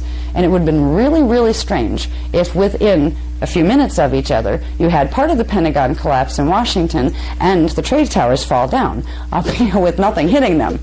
That would have been a really strange experience, and you'd have all the conspiracy theorists on the internet buzzing about governments using sonic pulses and things, right? So it was important to give a very dramatic example of, well, you know, these buildings came down, look at this terrorist did this, plus it also served to start the war drama. The war drama has a purpose. A, reduce unwanted populations that are unwanted by the ET fallen angelics. To get rid of them. B, to get key Illuminati people in position in certain governments who have territories, who have stargates, ley lines, or Q sites that are considered valuable, which all of those, all of the above are considered valuable. The third purpose is because they need to get control of the frequencies on this planet to stop human DNA activating. This is the biggest threat right now, is the fact that humans, their DNA is keyed to activate. It's keyed to activate in response to frequency. The planet is now beginning to receive stellar wave infusions. It comes through the solar, what we call the solar spirals. They're the energy emanations that are coming off the sun in the solar light spectra. Human DNA is activating now, and because of the work that's been done by guardian groups and by indigo children groups here and by humans that were working with DNA mechanics, it's actually activating on a 12-code pulse, which means humans are going to activate every 12th subharmonic in every one of their 12 strands. That's a whole lot of human bodies running 12th-dimensional frequency. 12th-dimensional frequency is the enemy of fallen angelic races because they cannot override it and they cannot move through it. They're always welcome to evolve to the point where they can become a Christos race and be able to enjoy it. But you can't do that and continue to want to dominate everything in your path and rip apart universes. So, you said that they also needed to use it, though? They needed to use us to open Stargate? yes, they do. So how does it work? How do we win in this opening? We're in a war of frequency right now, okay? We win by critical mass. That means whoever gets to generate the most frequency, if you look at two things, frequency and the direction of Merkaba spin, whether the Merkaba is going to spin the way it's supposed to or in reverse. These are the two elements that are going to determine who wins this round. And this is the final round. And it was known since 2003-26 BC that the founders were coming back as the indigo children to make sure that phantom matrix was sealed permanently because it has grown larger than this time matrix and it will suck this time matrix in. So it's like, if there is, I won't even say if the good guys don't win. There's not an if, because if things don't go well here, it not only affects this system. This system is connected to the Pleiades, which is connected to the Sirius star system, which is connected to the Arcturus, which is connected to Orion, which is connected to Andromeda, all the way up the chain of the 12 universal stargates. That whole mess from D11 on down will get drawn in to the phantom matrix. So we have a lot of support, but if we underestimate what we're in the middle of, that's where the problem's going to come in. A lot of people, this is one thing that just drives me crazy with some of the lovely people from the New Age movement that have been studying Anunnaki teachings, where, I don't have to worry about protecting my fields, they're safe. Yeah? How do you know? Well, God is like watching them for me, or Archangel Michael is watching them for me. Good luck. There is such an underestimation of the drama. If it was so darn easy, we would have fixed it a long time ago. If there was not a real conflict taking place, we would have been living a peaceful, loving civilization by now on this planet. Literally, the cultural structure of this civilization, since Atlantis fell, or was made to fall, has been built on the Anunnaki model. It is exploitive. It has small groups exploiting and taking energy from large groups. In the original human civilizations, there was no such thing as a hungry person, even once they did have apparatus to eat with. They were built on love. They were built on understanding, and they were built on peace. There was sharing. You did not have monetary systems that exploited people like you do here. The whole foundations of our culture that we have come to accept as the way it's supposed to be, so it must be okay, because everybody else does it, they are the Anunnaki model. There is a civilization style that is natural for humans and for beings who have the ability to hold an awareness of love within themselves, for each other, for other creatures. That is our heritage. We are at the point right now that for many, many centuries there has been purposely invasion staged here to get this place when it went into stellar activation. This is why it's taken so long.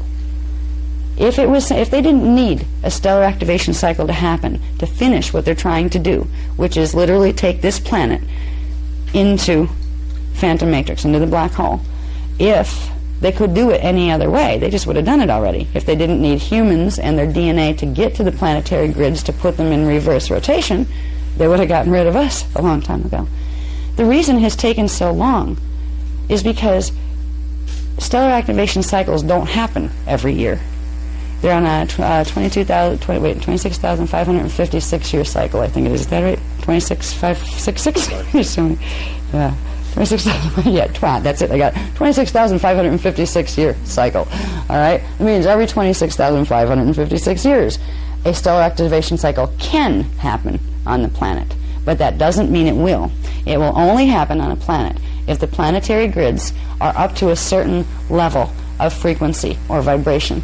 If they're not, the stellar activation cycle will happen in other planets in the local galaxy, but literally those frequencies will pass through the planet and will not go into the planet's grids. Now, it has been literally since 216 BC, since the last full stellar activation took place here. And boy, was it a mess. We hit pole shift, and we hit invasion, and it was a real mess, and it started the evolutionary dark cycle. That was almost fixed in 22,326 BC. There was the race that are now called the Indigo Children. They're the Eoni. They also have incarnations in Inner Earth and several other places, had come in to fix this. The Eoni Indigo Children are the incarnations down here of the Christos Founders races. They came indirectly into body form here. They had to, because it was getting so out of hand here that the whole time matrix was going to end up in the black hole system. So when we talk about indigo children, and most people that come to these workshops are indigo children, just so you know. That doesn't mean you know you're an indigo child. It's usually a wake-up process. But it came very close to this problem being fixed in 22,326 BC. But we were invaded again by Anunnaki groups that time, and it was called the Eoni Massacre. We were just decimated, literally. The race, the Eoni race, was decimated. And we didn't get to finish what we had come to do.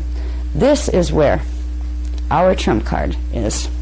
Just like I've talked about the APIN systems, those microchip systems through the grids that the fallen angelics have.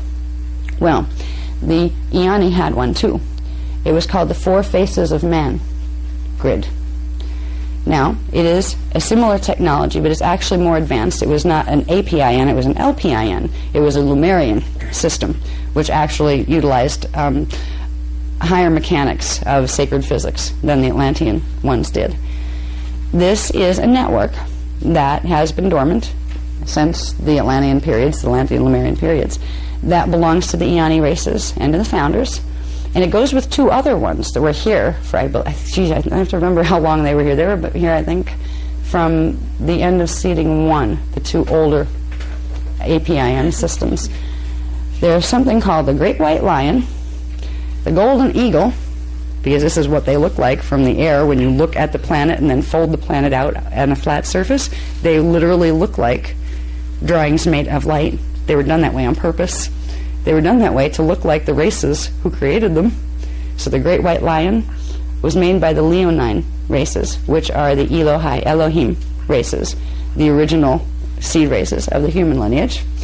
And the Golden Eagle grids, if you looked at it coming in a spaceship, it looks like a large eagle with its wings spread. That was another one of the founders' APIN systems, but the big one, the LPIN system, that had more power than both of them.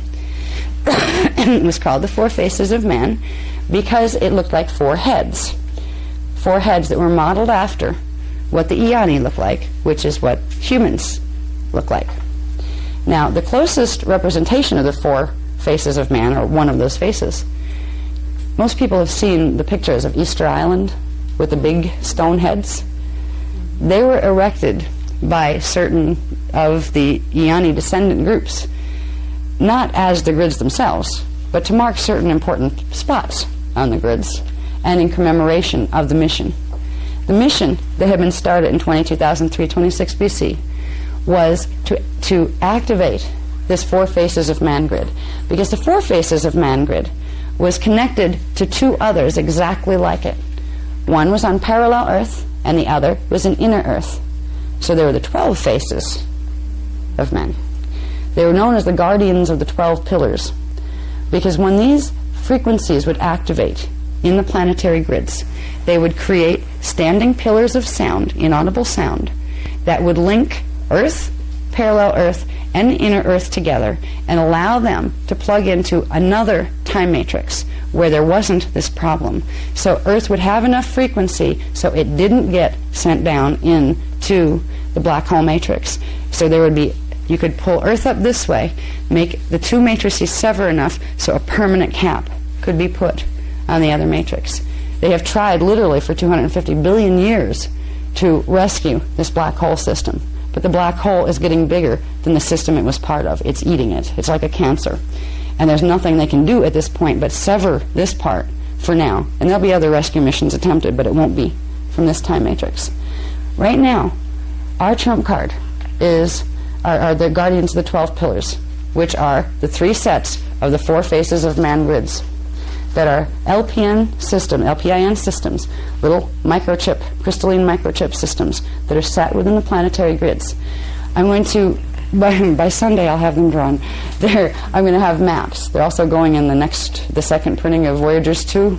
The publisher held it up until we got this new stuff in, if this book ever gets out. But I will do my best to have those drawings done so we can put them up on here. And what I'm going to do is this is literally new data that's been given in the last week.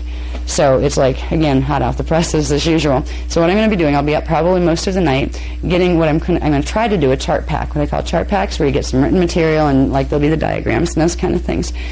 I will do my best to have as much as I can in writing for you, but I will at least get those drawings done by Sunday. So when I talk about these different APIN systems, you can start to see where they are. You can also start to see something, and this is going to be one of the most valuable things to know. There's something we're going to talk about that gets back into the biblical revelation story. It gets into something called the 2 sets of seals, actually. There's something called the 12 natural planetary star crystal seals. These are configurations, certain points in the planetary grid, that allow frequencies between different ley lines and axiotonal lines to blend to make very intense frequencies, which is a natural process that Earth would go through, going through a stellar activation cycle. Now, if those seals, the natural seals, don't work right, that's when big problems happen. The seals are opening now. I believe 3 of them are open. 4 of them are open now. 4 of the natural seals are open. The natural seals aren't the big problem. Something called the 7 seals are the big problem. In the book of Revelation, which was, remember, written by the Jehovian Anunnaki, which are the bipedal dolphin people from Sirius A and Arcturus. All right, they were the ones who inspired St. John, who was a woman, to write Revelation. Okay. Now, there are 7 what are called Jehovian seals. These are not little paper stickers on books that God holds. Okay? You might get that impression by reading Revelation. These are frequency implants, unnatural seals, that were placed in conjunction with 7 out of our 12 natural seals. So they would do something awful every time one of our natural seals activated. We'll get into the story of the horsemen, the 4 horsemen of the apocalypse. Yeah, the Jehovians knew the apocalypse was coming. You know why? Because they were going to create it. That's why. They knew they had these grid implants, and they're more powerful than most of the other ones, most of the other APIN systems. But there are 7 powerful seals, unnatural frequency patterns, dormant, held in crystalline rods that have been implanted at a very specific place in Earth's grids that will activate in relation to our seals. Now, our seals number 1, 2, and 3 activated. Each one of those had a Jehovian counterpart. Our seal 4 did not. I think it's seal 8 is the next one of ours that has seal 4 of the Jehovian one. The 4 seals, the first 4 Jehovian seals, are the 4 horsemen of the apocalypse. The horses are the frequencies that are transmitted by the normal natural seals. And the horsemen that ride upon them are the ones in the biblical Revelation story that have the power and were given the power to create this, that, and the other thing. And boy, they were given the power to do some nasty things. When a seal, a Jehovian seal, activates in the planetary grids, it has between 3 months and 12 months before its effects start to be seen. In May, the first 2 were released. And that's why we were sent to Kauai to try to balance those frequencies before they did something very drastic as they were releasing. In July, the 3rd one was released. If anybody's familiar with Revelations, that's, behold a white horse, he's gone. Behold a red horse, that one's gone too. And interestingly, the red horse, he who rides on him, was given the power to take peace from the earth, and men would slay each other. Interesting timing. Yeah. And it was also interesting that when we after we did the work in Kauai, where the white horse was set free, we ended up going to England to work with Gate 11, and guess where the gate was? It was on a place called Milk Hill in, what part of England is that? Vale of Pewsey, England, where one of the famous England white horses are. These big chalk horses that are etched into the, like, literally the side of the mountain, right? And so there was this big white horse that helped us to identify where we had to get to go. And we didn't even know this stuff then. It was kind of like looking back on, oh, okay. You know, somebody has a sense of humor up there. Then we get into the black horse, which has to do, now these colors, the white, the red, the black, and the pale, they have to do with the frequency combinations that are released from the natural seals. And we'll have the charts. I have like the chart of what frequencies are carried by what seal and all that, so I'll try to have that typeset, so you'll have that with your information. What it means is the first 3 seals, which are the more mild of the seals, and even if everything was going great on the planet and you didn't have a bunch of maniacs running around with photosonic beaming equipment, these seals are still trouble. But when you combine that with the other mess that's going on with the planetary shields, this is a real problem. When you see that next to seeing what the scalar pulses have done since the 1930s, between 1930 and 1992, there was over, how many were on that list, do you think? Yeah. Yeah, there was like 20 plus major earthquakes, and if we only had a small list of the hurricanes because we ran out of paper, it was enough to get the point across. These were things, just the scalar pulses, the sonic pulses we're creating. You combine sonic pulses, disharmonic sonic pulses, with Jehovian seals, with stellar activation. We're in for a ride if we don't do something. And the something we need to do is 2 things. We need to get to the point where, through running roundtables, we can activate the 4 faces of man grid here that will allow it to plug in and start getting frequency from the parallel Earth and inner Earth and plug right into the other time matrix that will feed it and keep it as an anchoring rod. That's one thing we need to do. We need to work with our own biosystems, because one of the scary things about the intimate relationship between human bodies and planetary bodies is if there are distortions in the planetary scalar template, these will manifest in your DNA template. The Jehovian seals in the planetary grids also manifest in your body when they activate. They're like dormant time bombs. When the DNA starts to activate, once they're activated on the planet, they won't do anything to you until they activate on the planet. There are things we need to do with our bodies to clear this stuff so it doesn't make us sick. And it's not just sick. Most of the Jehovian seals it's interesting, all of the Jehovian seals on the planet body are positioned on the vertical line that's called axiotonal line 7. Now I'll show you, I'll have the maps to show you more what that is. It's actually at, I think it's 70 degrees west longitude? Yeah, 70 degrees west. Every one of them are positioned at different latitudes, but on that vertical. In the human body, you have an axiotonal line 7 that runs vertically through the left side of the body. These are where those same Jehovian seals are. And some of them are up by the heart, some of them are up by the thyroid, some of them are down in the leg, and a couple of them are in the brain, where they literally block the natural function of the chemical hormonal systems in the body, and they literally begin the process of reversing the natural particle spin on your body. So when we go through, the plan was when we would go through the stellar activation under Jehovian control, what would happen was our physical bodies would fry. Molecular compaction creates spontaneous combustion of the body form. But our astral bodies would be hijacked along with the planet into the black hole matrix. They're trying to take us too. And if we're aware of it, we don't have to be scared. Ignorance might be bliss, but it's what's going to get you right into the black hole matrix. This is what the whole story about hell and Hades and the pit and the beast coming out of the pit and all this stuff in Revelations was about. And it was interesting because the names kind of, there are two names, Satan and Lucifer, that got kind of rolled up into one.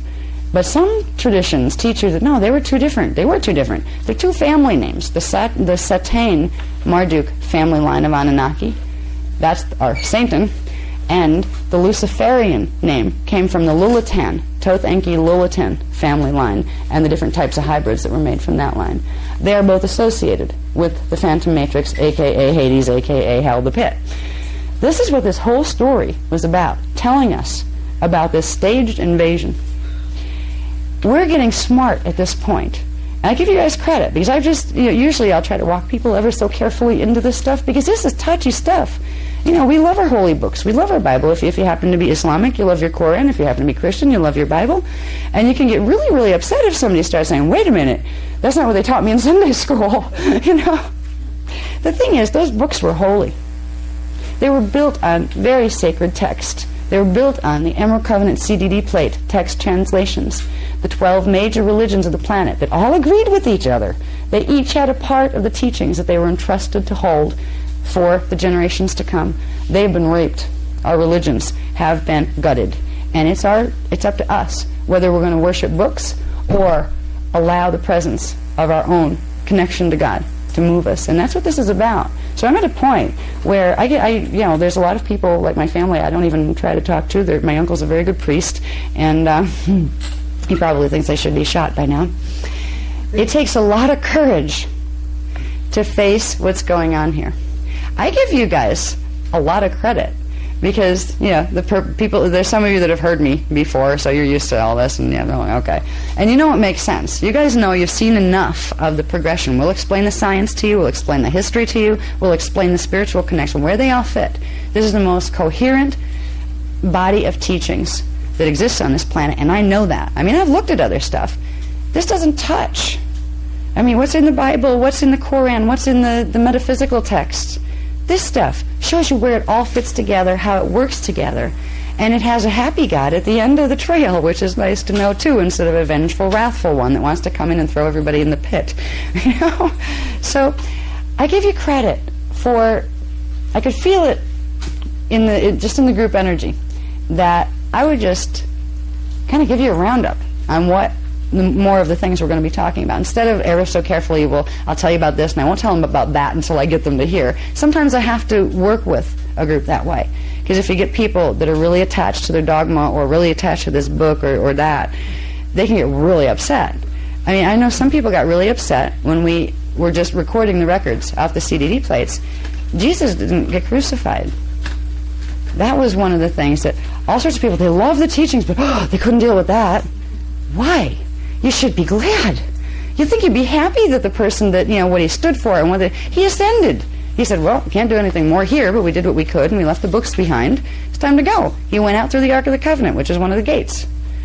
But this story of crucifixion was created and contrived by the Anunnaki, almost like a tongue-in-cheek, very sick joke. Because what was crucified was the Christos D12 frequency in the human body. And we have a diagram that we showed, we got that one out in Kauai, that shows the axiotonal lines in the human body. And it shows where the blockages are that have been created by certain technologies the Anunnaki have been using. You have your crown of thorns, you have your nails in the palms, you have your nails in the feet, and you have the sword wound.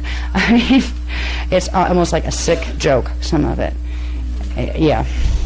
So if we can be, and you guys can, I can feel it, can be mature enough to say, all right, so we always knew there was a truth behind these books. Didn't quite know it was that one, but there's a technology that's going with this. We find symbols there, symbols called in Revelations you'll hear about after all this mess happens with the 7 seals, as if that wasn't bad enough. Shows you how merciful this God is. Well, after the 7 seals basically rip apart the planet, because you get, I think on the 4th seal is when the big earthquake comes. It's the 4th or the 5th, where the big earthquake comes and no mountain or island is left in its place, right? This is seal 4 or 5. We're already on 3. So this is why we're really hoping to get the round tables going. But after all of that stuff, right, after the 7 seals, how much can you do to a planet already? Because after that, you end up with the 7 angels and the 7 trumpets. Now we find, as we go through the technological translation of what angels and trumpets and doves and all these kind of things in Revelations are, these are referring to technologies. The trumpets are a very specific type of waveform, of remote broadcast waveform technology that works through the APIN systems, and it creates even more mess than the smaller systems that the Jehovah's implants did. So there's this whole process of learning to read what is really being said in the book of Revelation.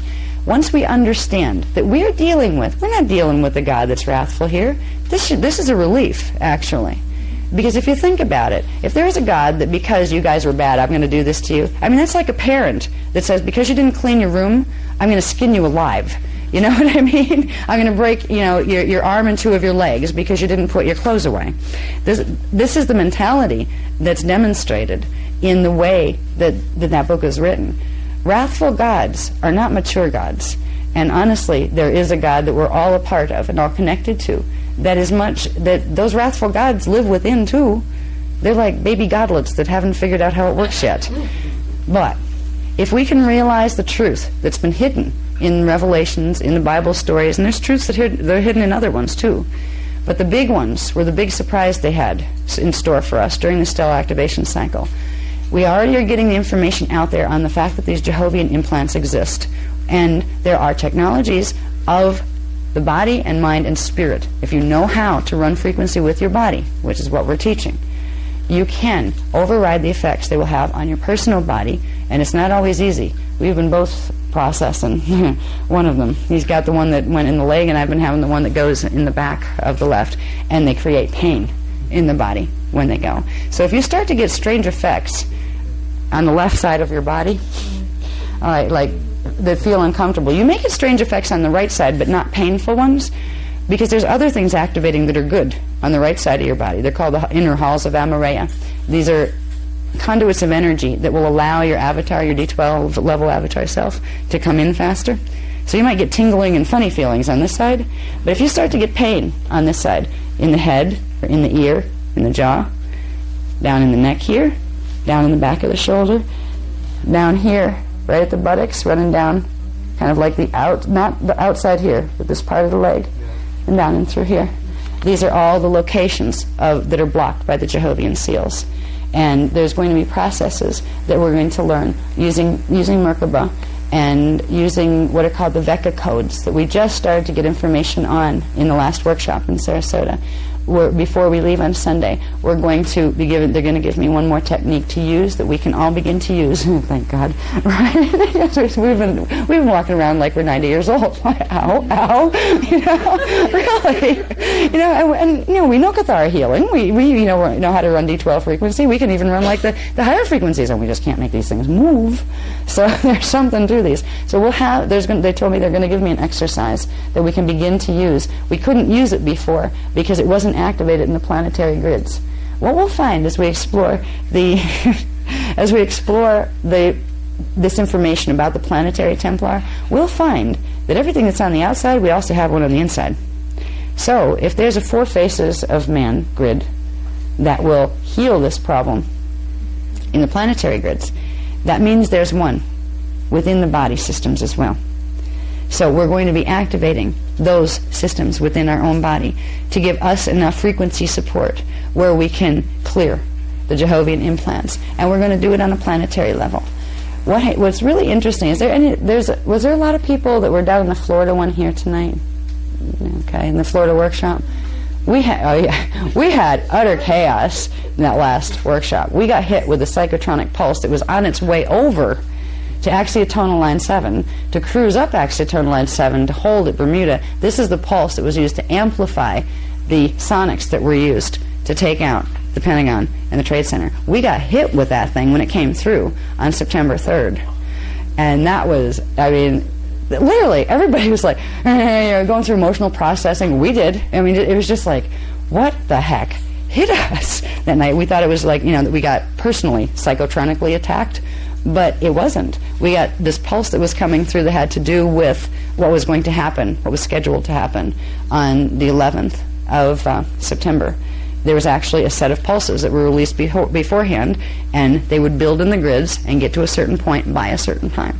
So there's a lot of things that we're going to have to learn fast. I'm learning with you. All right, I'm not some big expert, that like floated down on a cloud. I'm learning this stuff with you. I have a lot of cellular memory of understanding it from other times, but I'm still, a piece will be given to me, and I have to say, okay, what was that? Okay, oh yeah, all right, I have a memory on that somewhere. So I'm right here with you. This, when I first got this, I go through this like emotional numb space, where when I get hit with a certain level of stun factor, I just don't react at all. I just kind of, oh, okay. And my mind understands, but it just doesn't, it makes me numb for a while. Some of this information has done that with me, where it just seems so big and so profound, and oh my God, we're in the middle of an invasion and hardly anybody knows it, and all this stuff. If you go into that numb space, that's okay. That's like the same numb space you go into when you see planes run into the World Trade Center, where your brain goes, no. There must be staging that. No, that couldn't really happen. Just like with this, that must be science fiction. That couldn't really, could it? Yeah. This is as real as what we saw happen on the TV screen with those planes going into the Trade Center. And it's just as stunning, just as, oh my God. Yeah, okay, you've been wanting to ask a question. About that. I just have a specific question. Okay. I don't think you said. What specifically happened? Where did the sonics come from that brought the buildings down? Did they come from somewhere else? Mm-hmm. From outer space? No. No, they planet? came from in the Earth's crust. I'm going to have a map that shows you where the pulses were sent from. Okay, I already have it, but it's like scribbled all over. I have to put it on where I can make a Mylar out of it. Is it extraterrestrial or interdimensionally? Well, all right, there's a system that's set up. We talked about those wormholes that are off the coast in the Atlantic Ocean, right? There's a whole network of something I didn't talk about yet here, but I have in other workshops. The crystal, the Nibiruan Crystal Temple networks, one of which is the thing they just found in Chihuahua, New Mexico. That's one of the smaller transmission stations. These are all connected. The pulse that we got hit with that night that went over to combine with another one to amplify, to become the pulses that took out the trade centers and the thing in D.C. was actually sent from the Chihuahua area. That one, there's an axiatonal line that comes over this way, or not an axiatonal, a ley line, they're the horizontal ones, and an axiatonal 7 came up this way. So I'll show you the paths of projection that were used, in that. Activated off planet? They're activated from off planet? No, they're actually activated through frequencies that are sent from they're called phantom pulses because they come from the black hole matrix, and they're subspace pulsing that are actually being amplified by certain mechanical bases that are physically, subterranean bases that are on the planet. We have things like the HARP network. This is all part of that. It's like kind of one of the titles in the book, like the chapter headings is it's not a chapter heading, but it said angels play these harps and they play trumpets too. I mean, we've got a band going here. These are technologies, right? So I will explain more. Activation of a harp was part of that. Yeah, but the harp that they know that's up in Alaska is really the least powerful of all the stations. There's a whole bunch more of them that connect with ones that are on a place called Phantom Earth, which is a part of Earth's grids that got sucked down into the Phantom in 5.5 million years ago. And that's been a part that the founders races have been trying to get back out of that matrix. But at this point, they're going to pull Earth in if we don't sever the connection. And that's what the Iani have been here to do. What am I doing on time? I lose. Is it? Okay. Because I can just keep going and going, but... I just wanted that specific. Okay. Do you have maps to show other places where that could occur, where they might, other cities Yeah, and what I'm trying to track right now is what is the next ones in line. I know what they're trying to do, and they want to do it when we're doing the Titicaca trip in December, end of December, going into January. There's going to be a whole bunch of stuff happening then. That's when the fourth seal, the fourth Jehovian seal is going. We're not doing it, but we're going to be trying to stabilize the grids with the round tables. They're going to try to unite the Phoenix and the Falcon wormholes. They haven't fully integrated them into one big one yet, and they're going to try to do this during that period. So there may be some wild stuff happening off the coast of Florida at that point in the water, depending on how it goes. We'll be warned, if anything like that is going down. They kind of got us on sneak surprise this time, because I said, "Did you guys know that they were going to do that to the trade centers?" And they said, actually, no. They'd lost track of them for a couple of weeks because they've been using jamming frequencies. Then before, when the Anunnaki were helping the Guardian races, which I'll talk about tomorrow in the history, had to do with the Palladian-Syrian agreements. They had been helping them. They would allow them to use the networks, the control grid networks, that the Anunnaki had control of since Atlantis. Well, as soon as the Anunnaki joined the United Resistance, they shut all of them down. The Guardians couldn't access them. So it literally blocked it out. Where they were able to track things before, they had to find new ways to get in, and they didn't even know. They knew they were up to something. They were able to track the pulse that was coming, but they didn't know where it was headed, and they didn't realize they were setting literally setting the trigger event of the One World Order advancement in motion. When they haven't found the 300 or 400 bodies, is it the sonics that destroyed all the bodies, or can we say more about the safety zones? I'm not going to go too much into the bodies. I'm already releasing so much that if I'm still in a body for the next couple of years, I'll know I'm really important, because they'll probably want to really kill me. But I'm not going to go into that. That's a very sensitive subject, and I know there's some things on that would probably hit. No, it's not going to serve a need to understand. It's not going to help anybody to understand certain things. But it has to do actually with. I could simply refer you to an article in Nexus magazine. Do you remember what month that was? No, not exactly. Okay, it was the last couple of months one, right? Well, In one of the recent Nexus magazines, we just got like 3 of them sent because they messed up our subscription, so we got them all sent at once, and I don't remember what one it is. There is a story about a woman who survived Hurricane Andrew. All right, and she had talked about some things that had to do with how many people actually were there and how many people were actually accounted for. I was simply to say, anybody that's curious about, the bodies and how come there's only this many and that kind of thing, I would suggest reading that article, and you can probably find a reference to it. It had to do with Hurricane Andrew. There is a website that you can go to if you're interested that has to do with the world's greatest natural disasters, and they also give discrepancies between government deaths and the actual number estimated by people nearby. Right. It's that lady's article, though, because she said it. And if she wants to get in that space with the Illuminati, she can. But right now, it wouldn't serve for me to even to put it on film or even to worry about that, because it's a very, very sensitive issue. Can I have a private conversation with you tonight, because I was there at the Trade Center a couple of days before. Tonight, and Tomorrow's fine. yeah, because what I have to do tonight is whatever we're doing tomorrow. Yeah, like literally. I just got this new material done, sent it out to the publisher today, have to go through that manuscript and pull the most pertinent pieces to try to get it into a chart pack for you guys for tomorrow. And I'll probably do the same tomorrow night for Sundays. It's one of those immediate things. What? Yeah, and the maps I have to do. I will do my best to get to a point where we can. Okay. Yeah. But anyway, I threw a lot at you guys tonight. I didn't gently take you through. Yeah. Is there a problem now with that we have to somehow fix or heal or something having to do with frequency now for Pentagon World Trade Center based on the sources going through? At this point, they're activated, and it would waste a lot of our energy to try to go after those smaller things, because there's whole networks of them that are activating now. What we can do, the most important thing we can do, is to begin the process of activating those 4 faces of man grids, because they will have the power to literally, they will start overriding all of the others, and they will close those wormholes. Because what's really happening is all of those APIN points that are all over the planet, when they're linked into the wormhole, they create another small wormhole. So they're literally creating wormholes, little black holes, all through the planetary grids. And that will just literally take the place down in as it progresses. So if we get that grid activated, and I'll show you like the drawing of it on the map where it fits and where it's like, epicenter is, and how we're going to, how we can use round tables to begin activating these things.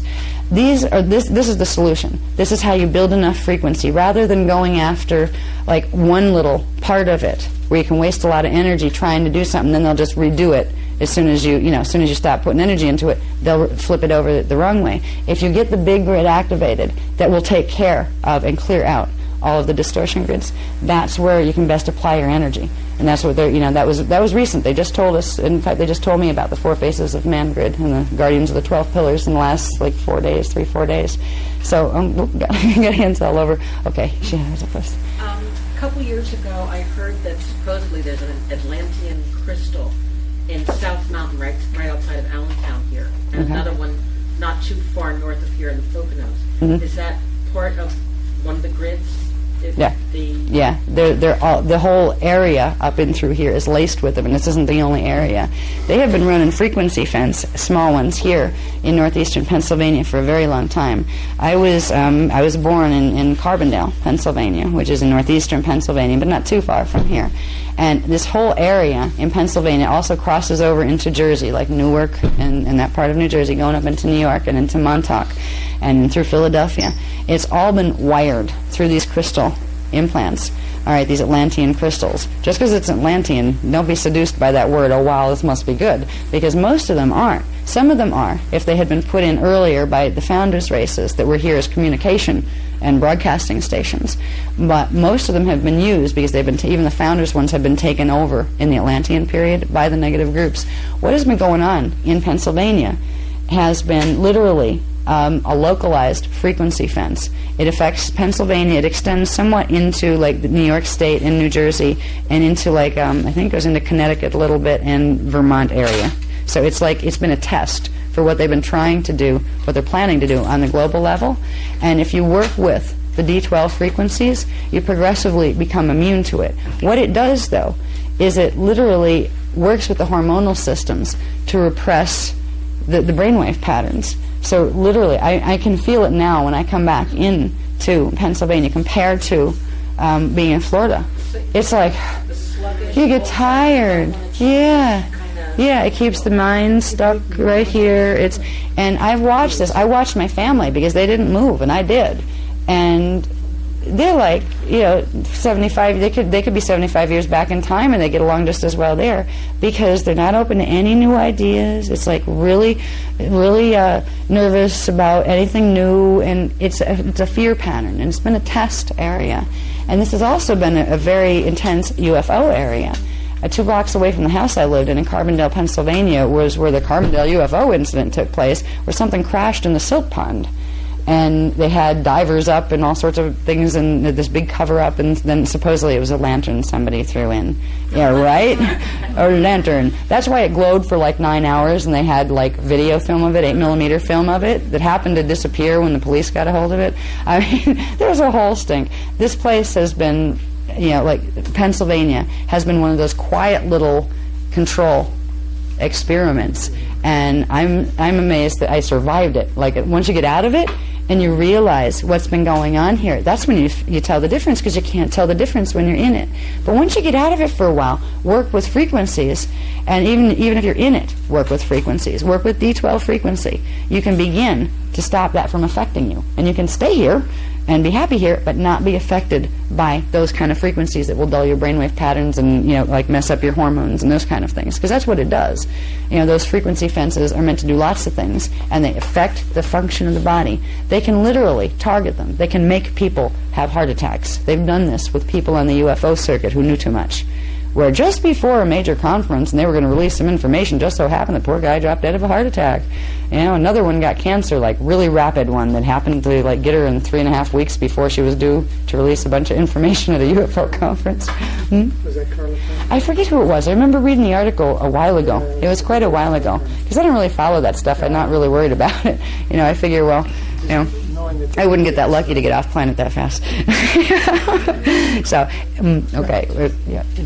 If the pulse was already being sent to Independence Hall in Philadelphia, why didn't it do what it was supposed to do. It didn't get sent. Plane. That's the thing. It didn't get sent. When I get the maps, I'll show you how this worked. There was what they call ULF, ultra low frequency. It's actually micro ultra low frequency. It's below the usual low frequency wave spectra. They're slow pulses. They were released starting August 15th. It took them until September 3rd, the one to hit in Sarasota. Then there was the other one coming up from Lake Titicaca, because Lake Titicaca, Peru, is right on Axiotonal Line 7. Okay, those two intercepted and then traveled up and went into Axiotonal Line 3, Bermuda. They linked it into there. They have bases at Bermuda, photosonic transmitting bases, that they've had them there since the 30s, and these are on this side of the planet. They're not just in Phantom, they're here. And they held that pulse as the amplifier there. Then they would use their trumpets, this trumpet technology that I'll try to describe more of. It's written well in the book because it came down exactly off the place of, what this technology is. It's a waveform technology that kind of creates a trumpet-shaped wave that destroys things at the other end of it. But anyway, they held them at Bermuda. So you had somewhere between the 3rd and the 7th of September, these two pulses coming together, being held at the Bermuda holding station, and then the trumpet technologies that work through Bermuda, blasting them one at a time. So they waited till the planes hit before they... Yeah, they had it synchronized. Yeah. Like those guys were supposed to hit the... They didn't. They couldn't blow that trumpet. Okay. Exactly. Yeah. So, and they also said that there was a test of this that had been done before and set up a similar way, almost like a test run. Guess who? Poor Timothy. He kind of got the rap for something that was much bigger than him. Oklahoma City is on another one of the particular ley lines that run through a main grid line. So it was a test run to see if you could get away with something like that. That was the second explosion. That was the second. There was two seismic events. Was there? Because I haven't studied that. Yeah. Yeah, there was. They had the University of Oklahoma had two seismic events. One his truck going off. Okay. But then there was the other one that did the major damage. Okay. Right. And That's interesting. I didn't realize they'd recorded that. Yeah, they thought it was explosives tied to columns. That was a second event, or Right. drug enforcement agents having bombs in the building or something. But that's probably why. Yeah, that's. I didn't even know that they had detected that there were two different. I wonder if anything like that has been detected with either of these. It would be really interesting. I don't know because I don't really follow too much of the media stuff. I get my information from the Iani and from the Guardian, so I don't really research on that level. I didn't get this from the media. I got it from like a little guy in Columbus, the Transdimensional Times, who had people bringing it up, and some of the people that wouldn't accept the Timothy McVeigh explanation, bringing this up, but they're ostracized, or they're not being considered. Anybody that tends to tell the truth in the mainstream kind of finds themselves on the periphery. There was a phenomenon that I noticed when I was living in England, and early morning news would often have early morning news in the UK would often contain a piece of controversial information if you're being attentive. Usually appear at the 6 o'clock bulletin. And it's significant that those news releases that were controversial never appeared during the day subsequently or in the news press, in the papers. I find one particular thing about the coverage in New York City very interesting. In the very earliest coverage, in the first half an hour, there was a remark that the engineer who designed those twin towers said it would withstand the impact of a 747 jet. And it was never ever revisited, and no one ever asked a question about it afterwards.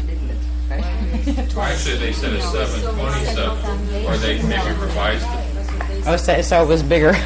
I'd like to say something about the pin, the A-pin name. Okay. When I came here yesterday, I got really nauseous, and I didn't know why. Leela and Jay were asking me, and Matt were asking me what it was, and I really didn't know. But last night, I saw this huge grid around me that I didn't really understand what I was looking at. When you talked about it, I realized what I was looking at. I was looking at a grid of this area, and they were broken into squares. And when they would open up, it looked like a hole or a flat thing that held it, and above it was a line. It was like a pin. So when it would activate, I don't know all the mechanics. I just know what I was looking at. It would open up, and then it would disappear. There would be another one over here that would open up, but the lines would stay there. So you were seeing it with the Intervision, right? Yeah, Yeah, the D4 vision. All this stuff that I was Sometimes you'll see literal runways coming in that look like they're like plane runways mapped out in light. That are actually they're for ships actually coming in. So there are these things he was talking about, grid lines that he's able to see with with the higher dimensional perception that he could see them in this area, and they were making him feel sick when he first came here.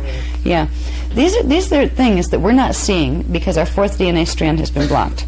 All right, they're natural. We would naturally be able to see the fourth dimensional frequencies and higher. We'd be able to see 12 dimensions of frequency if we had our 12 strands plugged in.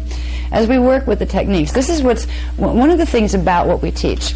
We don't teach be afraid. You don't have to be if you know what to do. Now, what's the biggest thing of fear is to be in total denial. Where all these people, we're not going to think about that because that's negative and that's scary stuff. I'm not going to lower myself spiritually to scary stuff. They don't want to deal with it because they're terrified of it. Now, we don't teach you have to be afraid. We say, well, here's some problems. Here's what we need to do to fix the problems. You have the ability to do it. You have the ability to help if you want to. And if you don't want to help us, nobody's going to, drop an APN on your head or anything. It's for people who care, whatever level you care on. If for nothing else, from what you can get from these workshops, is at least learn enough Merkaba mechanics of how to use your own embodied Merkabas to get your natural Merkaba spinning the right way. So you'll have protection from these psychotronic fields that are coming through.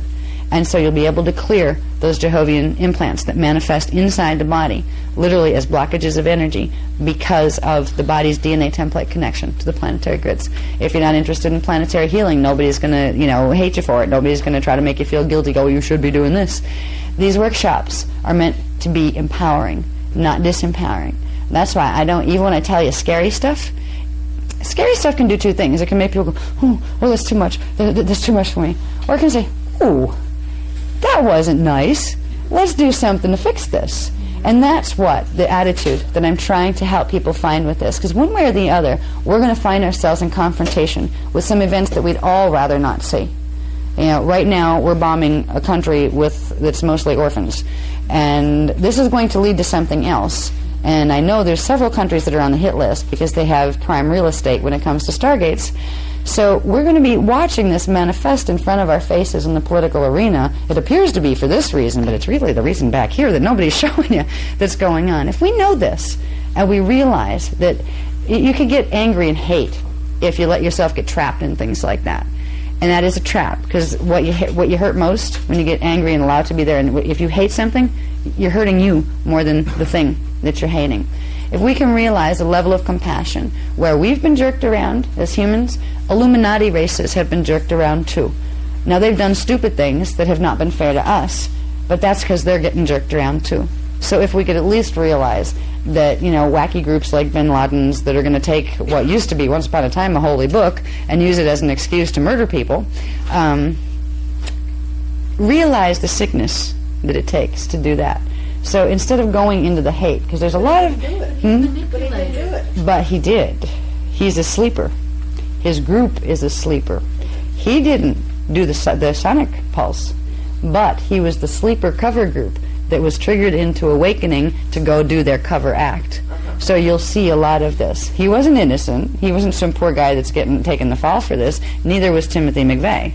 All right? These people did participate in these events, but they didn't participate with them the way that we think they did. They were meant to get our attentions over here on this part of the event where we didn't see the hidden part.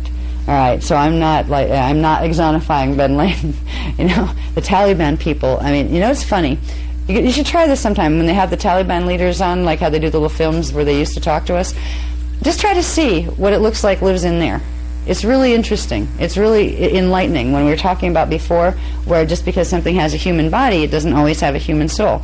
It's really interesting what you see when you look behind the face of the people that were on TV saying that they were Taliban. I almost got the image of those little, there's one movie, and I can never remember the name of it. What was that one? Where I tried to tell you about the skeletons armies. Jason and the Argonauts. Yeah, like Jason and the Argonauts. There was they had the warrior skeletons that had swords, and they were like living dead skeletons that came out. I don't know why, but I keep getting this image of these guys inside of them, like whole bands of them coming on horses, like the little skeleton riders did. Literally, So I don't have anything against them if they wanted to join the Emerald Covenant and be nice and stop killing people and stop abusing women and doing all the things they're doing. That would be fine with me, because we don't teach hate. We teach you to see where there are differences between souls, between people. But we all came from the same source. So if some of us got really messed up along the way and became something that now lives in the black hole system, that doesn't mean it's hateable, but it also doesn't mean you love it so much you let it flatten you. And we're at the position right now where that's what's going to happen. So we'll go through. Tomorrow I will have more of, I want to see what will be the best way, because there's several elements I want to cover. I want to cover information that will help you just on a personal level, to be able to go home and say, oh, well, I have this just to work with me anyway, right, where you don't have to worry about the big heavy stuff. Techniques that will help you begin to get more of your avatar self in body, and to begin to build your protection field in your body. Because right now they're throwing psychotronics around all over the place. Psychotronics are the sonic pulses, and what they do is they interact with the human DNA template. They create chemical changes in the body, and they create changes in the brainwave patterns. They can make it so you can't access your higher dimensional consciousness. So as your DNA is starting to activate naturally, because the planetary grids are, you'd naturally start to have expanding awareness. They're trying to cap this. If you work with the basic personal techniques, it will give you progressive protection. It will also help to build your immune system, which, if we're living in America, we're probably going to need a nice strong one before the next year or so. Because I was told in 1998, I think, end of 1999, October 1999, that it might get this bad.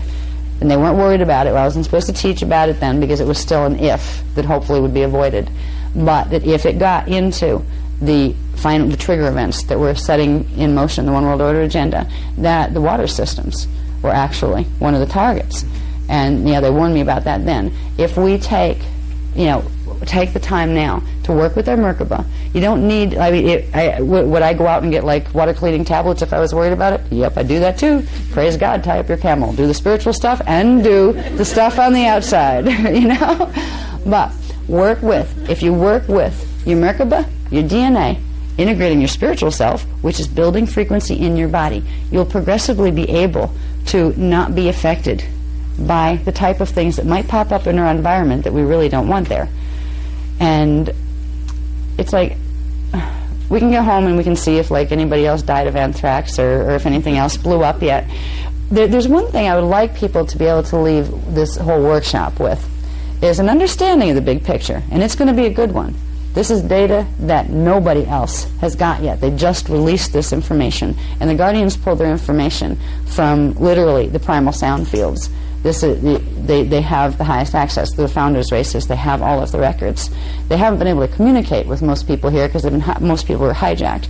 What I would like you to be able to do is leave with a sense of humor about the whole thing. Scary thought, isn't it? There is a point of overwhelm. There's a point of overwhelm where it becomes a funny thing, because a part of you goes up here into your avatar space. And you go, geez, look at this. Still going on. God, this was going on for, it started 200,000 years ago, and 22,326 BC it got wiped out. Look at this mess. It's still going on. There is a level where you can look what would be terrifying in the face and find enough feeling of the presence of your own higher self and your own whole self to know you're going to be okay and you're going to be able to make a difference. So the fear, fight or flight, starts to do something else. That fight or flight instinct, I want to run away from it, or I'm going to fight with it and kill it. That's a program that's been put in our DNA that's not natural to humans, but it triggers chemically when we have fear responses. And they're trying to do this to our bodies right now with the programming that we're getting. If we can get to the point where we just kind of sit there with that same awe, it's a combination between awe, a strange sense of humor that goes with it, and what do they call it, dark humor, I think, where you're just like, oh my God. But if you can find a part of yourself that doesn't get, oh my God, we got to fix it, this is really bad. Yes, it is. I'm not going to lie to you. It is not a good situation in the planetary grids right now. It is not hopeless. We can do roundtables. We can do our personal work that'll protect us, and if we care enough, we can try to work with the roundtables as groups to help the planet. We may or may not get enough D12 frequency in the grids by the end of 2002. If not, the dimensional blend experiment will occur in 2003, which is linking of those two wormholes. Then we find out what evacuation plans look like. Okay? And they will be portal evacuation, not ships coming down and picking up friends. It's not going to work that way. They would be secret. They would be covert. They would only be people whose DNA could pass through the portals that could even go. So we don't need to worry about that now. But it's really helpful if you can if you can appreciate what I'm trying to say about, you know how you can look adversity in the face and not let it get you and say, yeah, I could really get freaked out about that, but I'm not gonna. Trust that you have a part of you, okay? Your Christos self. And if you're not Christian, that's okay. You can call it your Maharata self, because it means the same thing. You can call it whatever you want. It's D12. It's your pre-matter template. It's the part of you that connects to the even higher parts of you that are connected directly to Source. You're not alone here. You have what it takes. If something horrible happened tonight and we never got to finish this workshop, you know enough right now to go and to know you have automatic guidance system with you. Okay?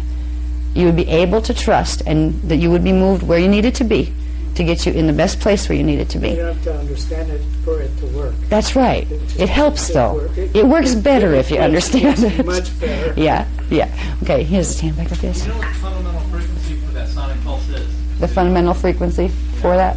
Like 50 kilohertz? Or They didn't give me that, but I could try to ask them, see if it's on that particular scale. is it above audible frequency but below radio? I'll ask. They didn't give me a specific, but I'll ask. What I've been trying to get, now there's a translation chart that goes with the 15-dimensional spectrum that we've been using. All right, now the 15-dimensional spectrum is a much larger frequency spectrum than what contemporary science is using right now. All right, what I've been wanting to get off the what are called the CDD plates, there is a translation chart that shows the frequencies that are identified here by science are like maybe about this big. They span dimension 1, 2, and 3 and a little bit into 4. All right, so you still have this huge amount of frequency range up here. They don't even measure them in the same words that they use here. So I will try to see if there is an identifiable pulse. Travel slow. Yeah. And use it as a correlation between the speed of a pulse and the frequency of that same pulse. And the speed of sound, at sea level is a certain velocity. Right. The speed of light, which is also frequency patterns, travels much faster. Yeah. Are we on a different scale here? I think we're on different, what I'm just getting, but I'll ask to be sure, because there may be a direct answer that in the terms you're looking for it would actually be in that I would learn something on it. I'm getting the feeling it's below what is considered the lowest right now. And speed of pulse has to do with several things. A, what it's moving through. B, angle of projection and force of original projection. How much thrust was behind it, what angle it was projected at, whether it was projected to do this or to do this, will all change. It'll actually, I'm actually getting there's a cycling frequency on it where they're actually they create a wave form. All right, I'll get more on that if you want. But that's stuff that I like, a level of detail that I haven't had time to even get into, but I will because you asked. I'll see what they say. I may have to go read a book on what the regular frequency spectra is here because I've been taught by the Guardians. What I teach you is what was taught on the 15-dimensional physics and those kind of things. That's one of the things I'm looking for, though, is the plug-in chart that shows where what we call a gamma ray. Where does that fit in here? And I know it's there. I just haven't had the time to do it because we've been doing roundtables. They should be at the top of our charts. Okay. The gamma rays will be on the top of our charts? Yeah, and all right. I'll see if I can do that. There's been something that I wanted to know. Okay, where does our light sound spectra that we know plug into this bigger one? Okay, so I'll see if I can find that. It's a good prompt. Okay, yes? Along the same lines and working with some healers and finding that there is a continual, I live in Orange County, very southern part of New York, so part of this bombardment, between 1100 and 1200 hertz. Almost all of the things that the physical maladies that they're trying to clear through, they're all within that range. Okay. So I suspect that there's something. Okay. there is something to it. And I think the reason I haven't looked for answers to small things is because there's a big problem with, there's certain things that are registered as the natural pulse of the Earth core right now that are considered normal that aren't. So it's like we're looking, it's just like the human DNA right now. What we're looking at and calling normal isn't the normal imprint, but we're saying this is what human DNA looks like.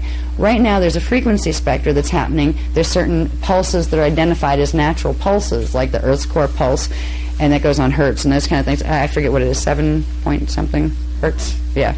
But these are all twisted and distorted from their natural. So I haven't really looked because I get the feeling that over here there's going to be a piece of information that shows, that almost not nullifies this, but shows where it was all twisted. So I haven't even been given the plugins, but I'll see if I see what I can find on it, because I have been curious about those things. Okay, if we were going to say this in hertz, what would it be? If we were going to look at the regular, light spectra, sound spectra, where do we fit? So I'll see what I can get on that information. Okay. Anyway. When they send pulses through, are they sending it through just a wave, or does it go through the rocks, the minerals, the crystals? It depends what it is, what type of pulse, what dimensional frequency it's composed of. So if we change and we direct the Merkaba in the crystals and in the mineral forms, and the radionics, I keep thinking the radioactivity in some of these minerals and the rocks, can we reverse that for whatever the frequencies are that they're putting out to... Can we reverse it in the rock and in the crystal, you mean that makes up the planetary base? Yeah. Yeah. Pulsation rate. I mean, we can You mean like probably jamming it, think then? it in our mind to direct it that way. Couldn't we? If we, I don't know if we can. Yeah, that's part of what we're doing, is recoding those Nibiruan crystal temple networks, because these are massive frequency holding networks. So if you go over and you try to say, clear this area of crystal or of stone, right, by running a round table there or something, if there's more energy running through that Nibiruan temple on a reverse, it'll still reverse before your round table even takes. So what we're doing is being guided to the sites that are the control sites that control huge amounts of the grids, and that's where you can make the biggest difference. You can temporarily, just like you can temporarily fix something in somebody's body, but if you don't go to the core that's holding it in there, the core will come back up with its own pattern, and if it's reversed, it'll reverse it again. But you can get in, like, you can temporarily change by using the D12 frequency and your Merkaba, the correct Merkaba spin. You can change the coding in water, in a crystal. I mean, I suggest running the D12 frequency through a glass of water before you drink it, because it actually puts the right Merkaba spin back on the water molecules and makes the water more healthy for your body. So there's a lot of things you can do with that. But right now, what we have to do, because it's such a big problem and because there's so little time to solve it in, the information that I'm being given is specifically to get to the places that are holding the most power and get those places fixed, and also getting our bodies strong enough to where this stuff running through the grids isn't going to mess us up. Because you're going to start finding people out there are going to be having a problem, and there's going to be like increases in rates of disease rates, and they're not going to know why. And there's going to be some interesting, let's say, visitors from the microorganism kingdoms that are going to cause some problems too. But the key is bringing it back home. We just kind of like went out here into this massive picture, and there's detail all over the place in this picture.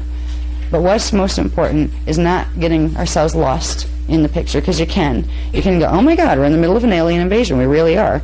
And they didn't teach me what to do about that in in military class or in my school classes. Is there a book out there? What do I do about this? You can go to the bookstore, the New Age section, and they'll tell you how to get abducted by Anunnaki or by Zeta. There's a place in each of us that holds a huge amount of knowledge. There's a place in each of us that knows about the 15-dimensional time matrix, for instance. Like, who would be even better at answering your question? Your question that you had asked about the frequency spectra, because you're familiar with this side, right? The science side here. The 15-dimensional spectra that we teach is not that hard. You could figure it out, but I'll do it because you asked me. I'll find it. But, yeah. I just point you to Kathara. the Cathara manual, it teaches you some things about the structure of templates, the structure of the cosmic template. It teaches you about flash line sequences and scalar waves that turn on and off in units called particle, particle, and particum. Those things. I think that if you took with the knowledge of science that you have here and begin to play with that, with the attitude, okay, let's say this is the way it is, how does what I know plug into this? I think you'd be able to answer lots of questions, probably more than I could, because you have more of a science background here. I was an artist. Barbara Brennan gets some frequencies that correspond to. Okay, does she? Yeah. Barbara and stuff? Yeah, hands are like. Yeah, I read some of her stuff, but I didn't read the whole thing. Anyway, I usually take a break about an hour ago, but I didn't. It's getting to be that it's after. It's probably going for 11, right? It's 5 after 11. Oh my goodness! I did another half hour since the time I was going to say. I guess it's getting late. We should go. Anyway, thank you for being not fidgeting, because at this point, I'm sorry I didn't give you a break. I would have usually given you 15 minutes if you want to go wander around, but you almost got like the crash course of the whole workshop in one really quick one. And now we'll go back, and I will try to bring the most important parts up with as much detail as needed. But I do not want to get hung up completely all weekend on history and Montauk and Illuminati agenda. I want also to be able to give you some tools to work with your own self and your spirituality, because you're going to need that to counterbalance the knowledge that you have just picked up as far as what's going on in the big picture. So I hope you have a good night, and I hope I didn't scare you too much. If you can deal with this, the rest is easy. Right? Okay, tomorrow. Mea culpa, mea maxima. Mea culpa, mea culpa. Yeah.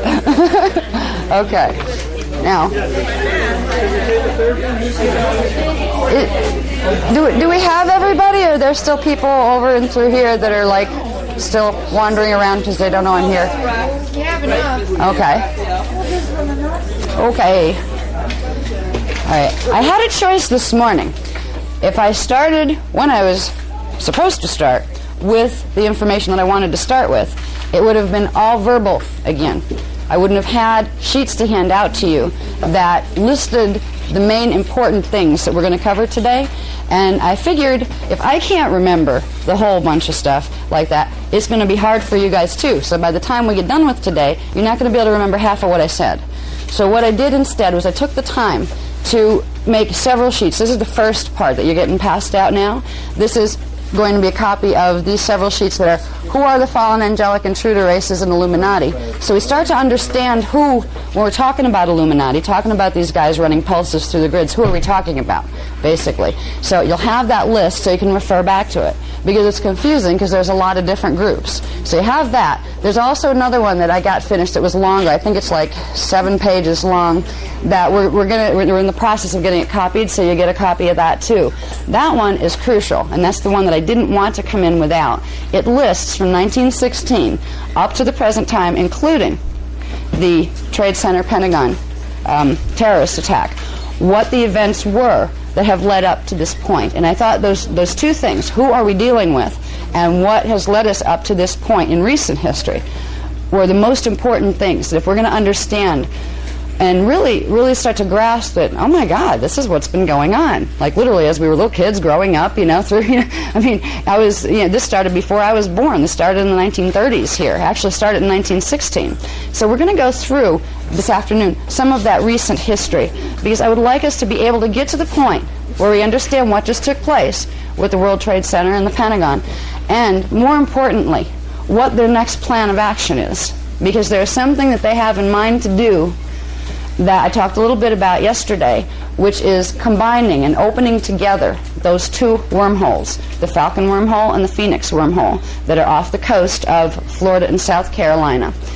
Now, they're planning to, in January, the first week of January of 2002, there are certain natural seals are releasing. It's going to create a release of Jehovian Seal 4, the Pale Horse. And in the Revelation story, it's the Pale Horse, and the rider's name upon him was Death. And hell followed close behind. All right, the events that are going to be happening between the end of December of this year and beginning of January of next year are absolutely crucial. They're going to mean the difference between whether the guardian races are working Agenda A which is fix things, or B, get out before the sky falls down. All right, this is going to be, this period of time it is crucial to whether or not revelations is going to be able to be prevented from unfolding here, because it's during that period of time that they're going to try to link the two wormholes using sonic pulses. Now, if they do this, this is going to decimate the East Coast seaboard all the way up and down, because longitude line 70 west runs right down the eastern, like right off the eastern seaboard coast. That is axiatonal line 7. That's where all the seals are, and that's where the two wormholes are. So it's right down by the coast of Florida and South Carolina that the double wormhole will become one big one. Now, yeah, okay, it's a little hard to see on these maps. What I'm going to have for tomorrow is there won't be detailed maps like this with all the places all over the world named on them, but you'll see where the seals are, where the wormholes are, and where the main axiatonal lines are that are of an issue in what we're doing. If they're successful in this world is going to face something that it hasn't faced since 22,326 BC, when a similar set of events took place. But this time it will be worse, because there were not wormholes opened during that period of time. A pole shift happened, but the guardian races were able to prevent the stellar activation cycle from fully commencing, so it didn't get into a situation that would be as bad as this time. This is why the information that I've got on this stuff and the really detailed maps and everything just came through literally in the last week, and it was like about 150-page transmission of data, small print. So this is why it was taking me some time to analyze this data really fast, try to pull the major important points for you. So when you go home, even if you don't have one of the big Templar manuals, I mean, I suggest getting one for anybody that wants to work with this stuff. We give them to you free, we could afford it, but we can't afford to give them to everybody. They tell you all sorts of stuff. I mean, it touches the spiritual stuff, but also tells you exactly like the detailed history, the history that we're taking it from there in this workshop. And it also tells you how to do round tables, and it tells you all you need to know to become part of the Masters Templar Stewardship Initiative, and that's what this program is. What we're teaching is the opportunity to participate in a very effective way that could literally change the events in the next 3 to 10 year period. And if they're not changed, it's not going to be a pretty picture here.